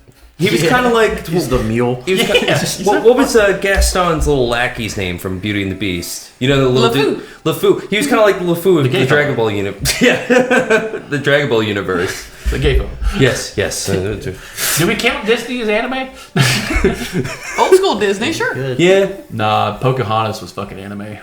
That was fucking. Yeah, Yes, that was anime. that As was soon as that anime. song "Savages" comes on, yeah, now it's adult guys. Savages. What was believe in you. Black Cauldron? You can count as anime because that is the That's most when Disney brutal. sucks. That I like Black Whoa. Cauldron. That's what Disney. That is the sucks. most brutal villain death scene. The dude literally gets pulled into hell and just disintegrates. I thought Christopher Lloyd died and Who Framed Roger Rabbit was rough. He's just melting. God, I wish I knew that. Oh wow, you make it a melt. C-A-U-L.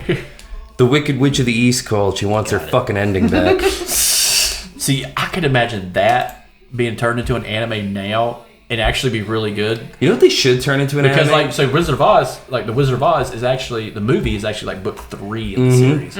Everything else is like what led up to her getting fucking stuck in that shithole. You know what I would have loved as an anime? 2 things. I would have loved either Kroll or fucking Wizards. The old shit before Star Wars came out. The scary movie with the witches? Yeah. That would have been fucking sick to have as an anime. Just a series leading up to that final battle. Well, another anime that was very good that only came on HBO when we were kids was Street Fighter. Yeah. The Street Fighter and Spawn anime I forgot about the Spawn. were so fucking rough to watch because like Chun-Li is literally sleeping in her bed and Vega comes in and tries to murder her and she has no clothes on. You thought Sailor Moon tried to get away with the shit? Imagine Chun-Li wrapped in a sheet doing that fucking upside down spin kick and Vega's like, bitch! And it just starts to pop her in the mouth. Told you not to do that shit. Meanwhile, Shit scares Kyle and me. Cammy are just beating the fuck out of somebody in the background. God, that was another one that had that really detailed artwork too. That classic style. It was What, Street so Fighter? good. Yeah. Yeah, it had to. It was HBO. We ain't Back paying when, you. back when HBO was This is worth something. fucking peanuts. This is back when HBO had like good shit like The Sopranos. Yeah. You When had they the made the fear. villain cool. Yeah, actually, the fear of being whacked. David Chase is 2 offices down. He said he's not liking your animation. He said Ken's not drawn right. Ken looks a little slow. Hey, did somebody follow you on your way home? Because this fucking black van, I just could not lose it. It followed me all the way to my house. So did y'all watch the... I remember watching Batman the Animated Series. Mm-hmm. I consider that kind of anime. I know it's a cartoon. A little bit. Yeah. I consider But more when they Batman started Beyond. making the movies... Mask of the Phantasm. That was perfect. Yeah. That's a horror one. Yes, it is. Because like when you're watching that as a kid, it's like that's like a specter that's trying to murder the Batman, and he was killing people. Yep. That in the Heart of Ice about Mr. Freeze. That one actually, that was kind of what I loved about the heartbreaking. Heart of Ice one, the guy who does Freeze's voice, that robotic voice, they brought it back for the Arkham series. So if you play Arkham City and you have to fight Mr. Freeze, that's the original guy. That's sick. I didn't know Because that. like that's like considered the best boss battle in like video game history, Batman versus Mr. Freeze. Yeah, so the first 2 movies to be featured on Toonami was Mask of the Phantasm and then Mr. Freeze. Yeah. Could you pull up that one, Mask of the Phantasm? Because I'm like trying to... You'll know the art as soon as you see it. Okay, yep. That was in the children's section all the time. Oh, It's yeah. like the Batman, he's got his fucking bat wings out. Yeah, that's sick. I remember one of the first Batman movies Can I you watched imagine if was they did that now? Can you imagine what that character would look like now Terrifying. on real live action? This Terrifying. chick just running around with a fucking metal mask and a fucking blade on her hand. Just stabbing the fuck out of people. Ubisoft is getting pissed. Why did we make this? I'd say Batman Beyond was definitely anime. Yeah. I love 100%. Batman That Beyond. That was I love Terry. Terry was my favorite fucking So Batman. if you watched, all right, so get this. If you watched the Justice League series, the last episode, Terry McGinnis is in it. Really? And he's older. Terry McGinnis shows up and he's talking to Amanda Waller. Yeah. And the whole episode is about why Batman Beyond exists, why Terry McGinnis is Batman, and he's wanting to quit. And she's like, look, Bruce is a lot of things, but he's not a fucking liar. All right. We needed Batman, and we needed his DNA, so we took it, and we created you. And that explains the whole... But to make you the Batman, you can't have like parents. Like we need you to have that style. So we hired someone to kill your mom and dad, and it's the Phantasm. She's in the parking lot waiting with her fucking mask and shit on, and she's gonna kill Terry McGinnis' parents. She says, "Fuck it, I can't do it," and backs out. And that's the end of her story. Wow. And like when you're a kid watching this and you watch those movies, it's like it all comes together. It's all part of a snake eating its own tail. You just heard the Alex Jones. Did you see that shit? The Ouroboros, man. Yeah. The Ouroboros and Norman and justifying some means. Yeah, it's just like you watching that as a kid. It's like holy fucking shit. It's like 3 o'clock in the fucking morning. Jesus fucking Christ. All of us look like the guy from Ancient Aliens. Yeah, it's like if you was watch like Sailor Moon, and you find out her brother is He-Man or some shit. Like You guys they were ever... split up from gods. We've been talking about a lot of like the fantasy, supernatural stuff, the different, like classic animes. But have you guys ever watched like any slice of life stuff? Like great one is Your Lie in April. Have you ever seen that? No, tell us about that. That one that's like a realistic like bitch slap of a story because it's about a musical prodigy that enters into a competition. And he meets this girl that's a violinist. He's a pianist, and he plays like all these different classical tunes from like Chopin. I think there's a few Frederick Beethoven fucking things. Chopin? Yes, yeah, exactly. But the whole time, it's him and her developing a relationship together. They start out as friends, but then it's like he's always wanting something more. But what comes to fruition is she ends up getting cancer. And it's the whole thing of him and her trying to play together while cancer is slowly killing her. And they get a cat together that, travels between their houses because it's like a stray, but it only goes to their places to be fed, pet, whatever. But dude, this is probably like one of the saddest ones because it's so like true to life where it's like, it doesn't all work out no matter how much you hope for it. Because like the ending of it, everything comes full circle because she leaves a note. I mean, spoiler alert, she eventually dies. It's pretty much written into the story. But like, you find out she had all these feelings for the guy and he didn't know shit, and like the cat ends up dying, and it's fucking nuts. Sounds gay. It is pretty gay, but it's a really good gay. So I was just holding that in the whole time. Oh, no, I'm This sounds sure, gay I'm as sure. shit. But it's really fucking sick because like the creator of it actually did all the music himself, so it was almost like a one-man project, which is something that I really Well, appreciate. that's what I liked about that the Star Wars TIE Fighter. That was a one-man project. Same with the Dragon Ball Z fan art or fan thing. It was all one guy. Oh yeah, What's crazy is like they've kind of like phased this out pretty much, and now it's only on Adult Swim. Like if you were to have regular television, this is the only way you could watch this kind of stuff. Crunchyroll though is the library now. I haven't really kept up with much anime. I've seen like bits and pieces here and there, like Attack on Titan. I think I saw one thing, RWBY. yeah, it's Ruby. Yeah, that one. And then like a handful of others that like pop up on like Instagram or like Reels. Chainsaw Man. That is batshit insane. They've got Netflix actually just put out an animated series called The Blue-Eyed Samurai. I watched that. How is that? That is perfect. I was actually gonna watch that here recently. That is a perfect series. I figured it looked really good. Let's go into that real quick. The streaming services, fucking animes, are fantastic. Castlevania. Yeah, Castlevania was really fun to watch. It really was. I gotta watch that because Malcolm McDowell plays Death, and like Yeah. I heard one of his monologues. I'm like, this is fucking sick. It's all funny until fucking what's his name, Belmont is like get fucked. It just punches him in the face. That's awesome. That's awesome. But like you got a lot of characters being in. Like the beginning of Castlevania is super sad Yeah. because it's Dracula, his wife. Yeah. Blah blah blah, and you know what happens to her. Because if you played the games, you kind of understand. Yeah, I grew up And playing. then like it's the Belmonts, and then by the time the series ends, you have like all your cast of characters laid out. And then Netflix does a 180 and been like, all right, we're going 40 years down the road. Those characters are pretty much gone or dead, or like 100 years down the road. But there's a couple of them that still survive, and now there's a new bad guy who's like super OP Shit. until like an OG character shows back up, and it's like, oh, that is so good. It's like because like really overpower them, and it's like there are some scenes where it's just like, all right, so the hero from this one, his thing was like a chain and flames. This one has like a natural ability, kind of like a waterbender from like Avatar or something. Yeah. And so like you start watching Castlevania like you used to play the games of Castlevania. Like That's this really one, you cool. played Belmont, and then you played his descendants throughout the games. That's sick. I But love you that. still have mainstay characters like Alucard, Dracula, you know, all mainstays. But you also still have other villains that still show up every now and then. Keeping it fresh that way it Yeah. doesn't get stale. I like that a lot. Then Yeah. that's really But cool. no, Blue-Eyed Samurai is brand fucking new. It's very elaborate. It has a lot of like history Easter eggs. That's cool. It's set in around 1889, where Japan is starting to get like weapons from America. Yeah, they're industrializing. But in this storyline, Japan has deported all white men Wow. because of their warlike violence. And there's 4 that are secretly still there planting the seeds of war. And one of the Blue-Eyed Samurai is a woman who is the daughter of one of them.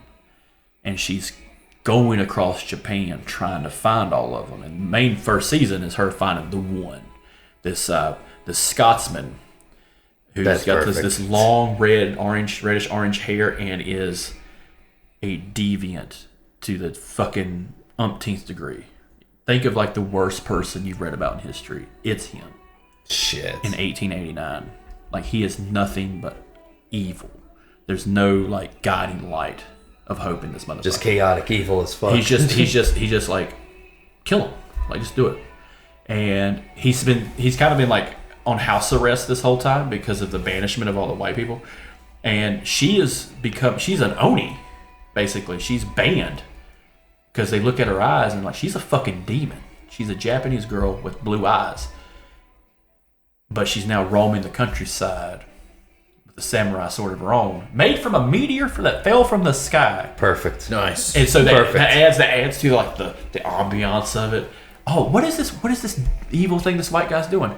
He's bringing guns, and he's importing guns, and he's destroying the whole like feudalism empires on mainland Japan.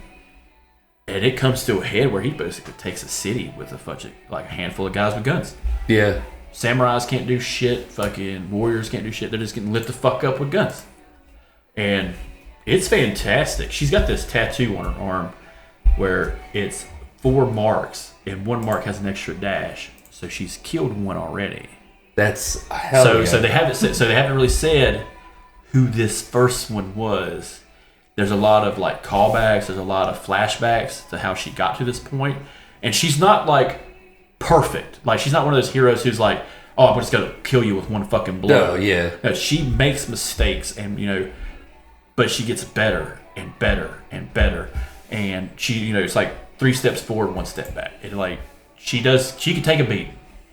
Kind of reminds me. It sounds like it's like a combo of like a Quentin Tarantino movie and like one of the old like Clint Eastwood westerns. It kind of has a Kill Bill feel to it. Because it sounds Her like job is Kill to kill 4 motherfuckers. Yeah.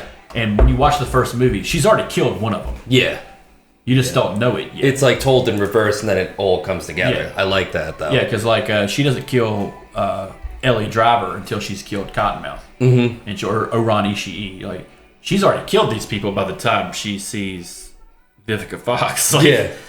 She's already You're the last on my list. Like the first one she kills is Lucy Liu, the most dangerous one. Yep. Mm-hmm. Like, but you don't know that because she kills Vivica Fox first in the movie. Mm-hmm. But it's like, oh no, she took on the biggest, baddest one first, and the And crazy work your way 88, down. and then the fucking crazy 88. Another fantastic one. I love Kill Bill. Fantastic. And it's funny because they blended like different animation styles with that film whenever they were doing the backstories. My dad stopped watching it when the cartoon part came up. When the backstory of Oran Ishii. Oh, like, where they killed. Yeah. What the fuck is this? So, it's like a backstory. He's like, this is stupid clip. I'm just like, oh, you're gonna miss the best part where he chops the top of her fucking head off. Oh, and she kills 88 dudes in a fucking bamboo bar. Yep. And then, While the go-go-a-go-go's are playing. And then then she tells them as they're like the guys are leaving, and I still feel bad for the one dude that lost his eye. That's like trying to fucking walk around because Your limbs are mine. The one dude still hasn't. Everybody else has made it to the door. All the people that are crawling. And this one guy is still in the same spot he's been in for the last 25 minutes. Well, I guess we're gonna have to end it with the best anime of all, Kill Bill. Dragon Ball Z. I thought you were gonna say Beyblade. I was about to just strangle you right now. This cord is long enough. What sort of heart of the cards bullshit is this? And Dragon Ball Z is still going. I can eat Hell yeah. this. Oh yeah, Dragon Ball Z, perfect. Ain't never gonna stop. Ain't never gonna stop. Fucking 30 fucking episodes of powering up, another 30 episodes of kicking the enemy in the dick. I just want a crossover of that and fucking Ed, and Eddie instead of Dragon Ball's Jawbreakers. I just want Rolf to spirit bomb at least 2 people. That's all I want to see. You I'm doubt the my son of a power, Gotara. Ed boy. I'm a son of a Gotara. Fucking decimated an entire city. That's also why I do a breakdown of Ed and Eddie and talk about how fucking sexual it is. Oh god, yeah, dude, it's How fucking weirdly wild. sexual it is. Yeah. What was the big one's name? Ed. Ed, A.D. That was Yeah. Eddie. No, Eddie was the short one. Oh yeah. Yeah. And then but- Double D oh, was the the- smart one. Yeah. Yep. yeah. But Ed was tied upside down with no clothes on. And one of the Fuck, yeah, girls the just goes Kanker after sisters. him. One of the Kanker sisters just goes right after him. It's Yeah. just like, what is she doing to him? Because he's like screaming. And like, what did she do to him? It's like sprinkled in throughout the whole fucking series. But Dragon Ball Z. the best, Dragon Ball Z. The best anime of all time.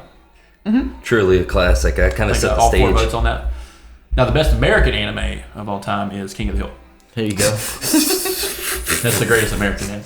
Wasn't there a whole thing where like King of the Hill is very popular in Japan? It is. It has And there's it's a all big Japanese debate over. if like the American dub or the Japanese So dub yeah, is so better. there's like a big debate in Japan. All right, so they watch King of the Hill with a Japanese dub, or they outta watch it here. with Japanese subtitles, and they determine which one's better. It's like these. It's like the same concept as everybody fighting over Full Metal Alchemist. Like if it's better as the Japanese dub, or like better in the original Japanese style or the English dub. That's every anime ever. But People are but in gonna argue Japan, about when you're that. talking Full about Metal like, Alchemist is the most accessible. but when you're one, talking though. about like in Japan, That's the creator of anime, and they're arguing over some Mike Judge bullshit. I want to see the cons for this shit. That's what I want to see. I want to see people in Tokyo dressed up as fucking Hank Hill and Bobby. Just a Japanese couple dressed up like Hank and Peggy. Dude, I would And they're see. trying to do their best American Texas accent. Fucking nail it, and then go right back. Not know a word of English, but know only the lines from the show. One's trying. Oh my God, we gotta go now. Yeah, right? we gotta put that in the fun. Buy shirts, buy glasses, guys. Buy it. Put us on the fucking map. We'll go there. Oh my God. Kind of want to see where that bomb dropped anyway. Go to Japan so we can go to Americon. Americana. I would go. Fuck it. Oh, dude, we would just rack in so much money for doing like photos. I'm with the real person. Like this is one of the real ones. Look how ugly they are. Guy with their big bright blue eyes. Fucking animals. Goddamn creatures. Less advanced. Is this where the bomb dropped? Chris! Hey, is this where we spiked the ball? You know what I'm saying? Oh, look at that. Back-to-back World War champions, baby. Oh, haven't won one since. Fuck! And remember, the one way we beat the Empire of the Sun was with the power of the sun.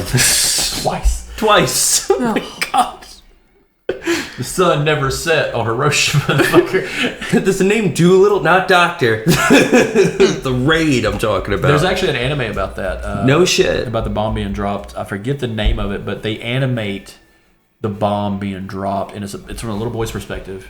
He's running around, and there's a click that's happening in the background, like tick, and like he's running around. There's people you see him like just living, because Hiroshima people don't realize was like just it was a regular city. That's it, and like every now he moves around, you hear like, tick, and it's clicking down until it gets to the 10th tick, and then people just kind of stand very still in that last one. They look up because they're hearing the bomb coming down. And what people don't realize is the bomb doesn't actually land on the ground. A nuclear bomb doesn't land on the ground. No, it detonates. It detonates so many feet above. Yeah. Well, they see the bomb come down and they're expecting it to hit the ground and explode. It doesn't, and the whole animation turns to white. And like it slowly deteriorates the animation. It goes from color slowly to black and white, slowly to the line work, slowly to sketch work, and then evaporates. It's kind of like when people would get like obliterated in Dragon Ball Z and they just dissipate. Yeah, they do it really fast, but this one was slow. And it's from like all their perspectives. Like one woman, her shadow being cast on a building permanently. You know, a dog being just disintegrated down to the eyeball, down to the sail. One woman grabbing onto the rails while her hands just melt immediately and she disintegrates into dust. Holy shit. And this is all animated. And then it's the aftermath where he's under rubble. And here come the dogs. But at the end of it, he's walking around and they're showing in a cartoon style, an anime style of what happened after the bombs dropped. And it's fucking horrific. Like these blobs of people walking, and they're just dark figures, look like they're covered in tar. Yeah. And you can't tell if they're male or female. You can't tell what they were. And they're just dark figures roaming because they don't know where to go. Yeah. And this is where we get the term slothing, which is a term that came out after the bomb dropped. No shit. But this is how they animated it. And it's fucking rough. That's really... I've never even heard about that until now. I'll pull it up before you leave, but Jesus fucking Christ. That's wild, man. I never even knew about that. Yeah, wow. But it's a full anime version. It's a whole, 4-episode arc because he survives. Yeah, so it's like the aftermath, the rebuilding, and I'm sure all the stuff that came after that, like the health issues and shit. But it's this whole just perfectly drawn how it was, and the guy the artist who did it with eyewitness accounts. They did it with really interviews cool. and books. Hell and yeah! And they tried to get it as detailed as possible in an anime style. Like people say it's kind of crass that they're doing it as a cartoon. It's like, well, this is their art form. This is what they do. So let them be to it. But it is fucking horrific. Oh yeah, no doubt. Yeah. That just sounds horrific. Just the thought of that. Yeah. But it's not. At least it didn't suck like Krillin getting killed every fucking episode. You ever think they finally were just once ever? Yeah, just done. Krillin, why didn't you just stay home this time? His wife just kills him by accident. Yeah. I just see a Just book rides full. him one time and cuts him in half. Most fragile thing. Poor bastard. Most fragile Died mold. doing what he loved. Most Being fragile second. mold. Being second. Coming in second. we would bring Yamcha along with us. At least he didn't. He's in a crater. He's in a crater, He's in a crater. still just laying there like this. Yeah. Dude, somebody did a 3D toy of that. Oh my god! And you can that's buy it great. online of just like a crater with Yamcha in it. That's almost as great as the fucking the 1-for-1 diagram of Mel Gibson's DUI. Like when he got pulled over and like they had the cliff and the fucking highway, the state trooper. Yeah. You a Jew? No, Mr. Gibson, get out of the car. Oh god. Well, guys, I think we're going to end it there with a solid joke from this fucking guy, Mikey Black, Quinn Riley, and my co-host from History We Forgot, Cristy Phillips. I definitely still don't have a gun in my back. Thanks, guys, for listening. Check out all the shows. Check out This Fucking Guy, History We Forgot, Cryptid Conspiracy Cult, whatever the fuck Quinn's doing. I don't know what he's doing. Witness protection. Witness protection. Maybe you'll hear us on a Sopranos off one night. Yeah. Yeah. That's. Sounded promising. Do you want me to say something else? Like. You've been listening to the Something Good Network. If you liked what you heard, you can follow us on Instagram and check out the other great shows on the network. Link is in the episode description.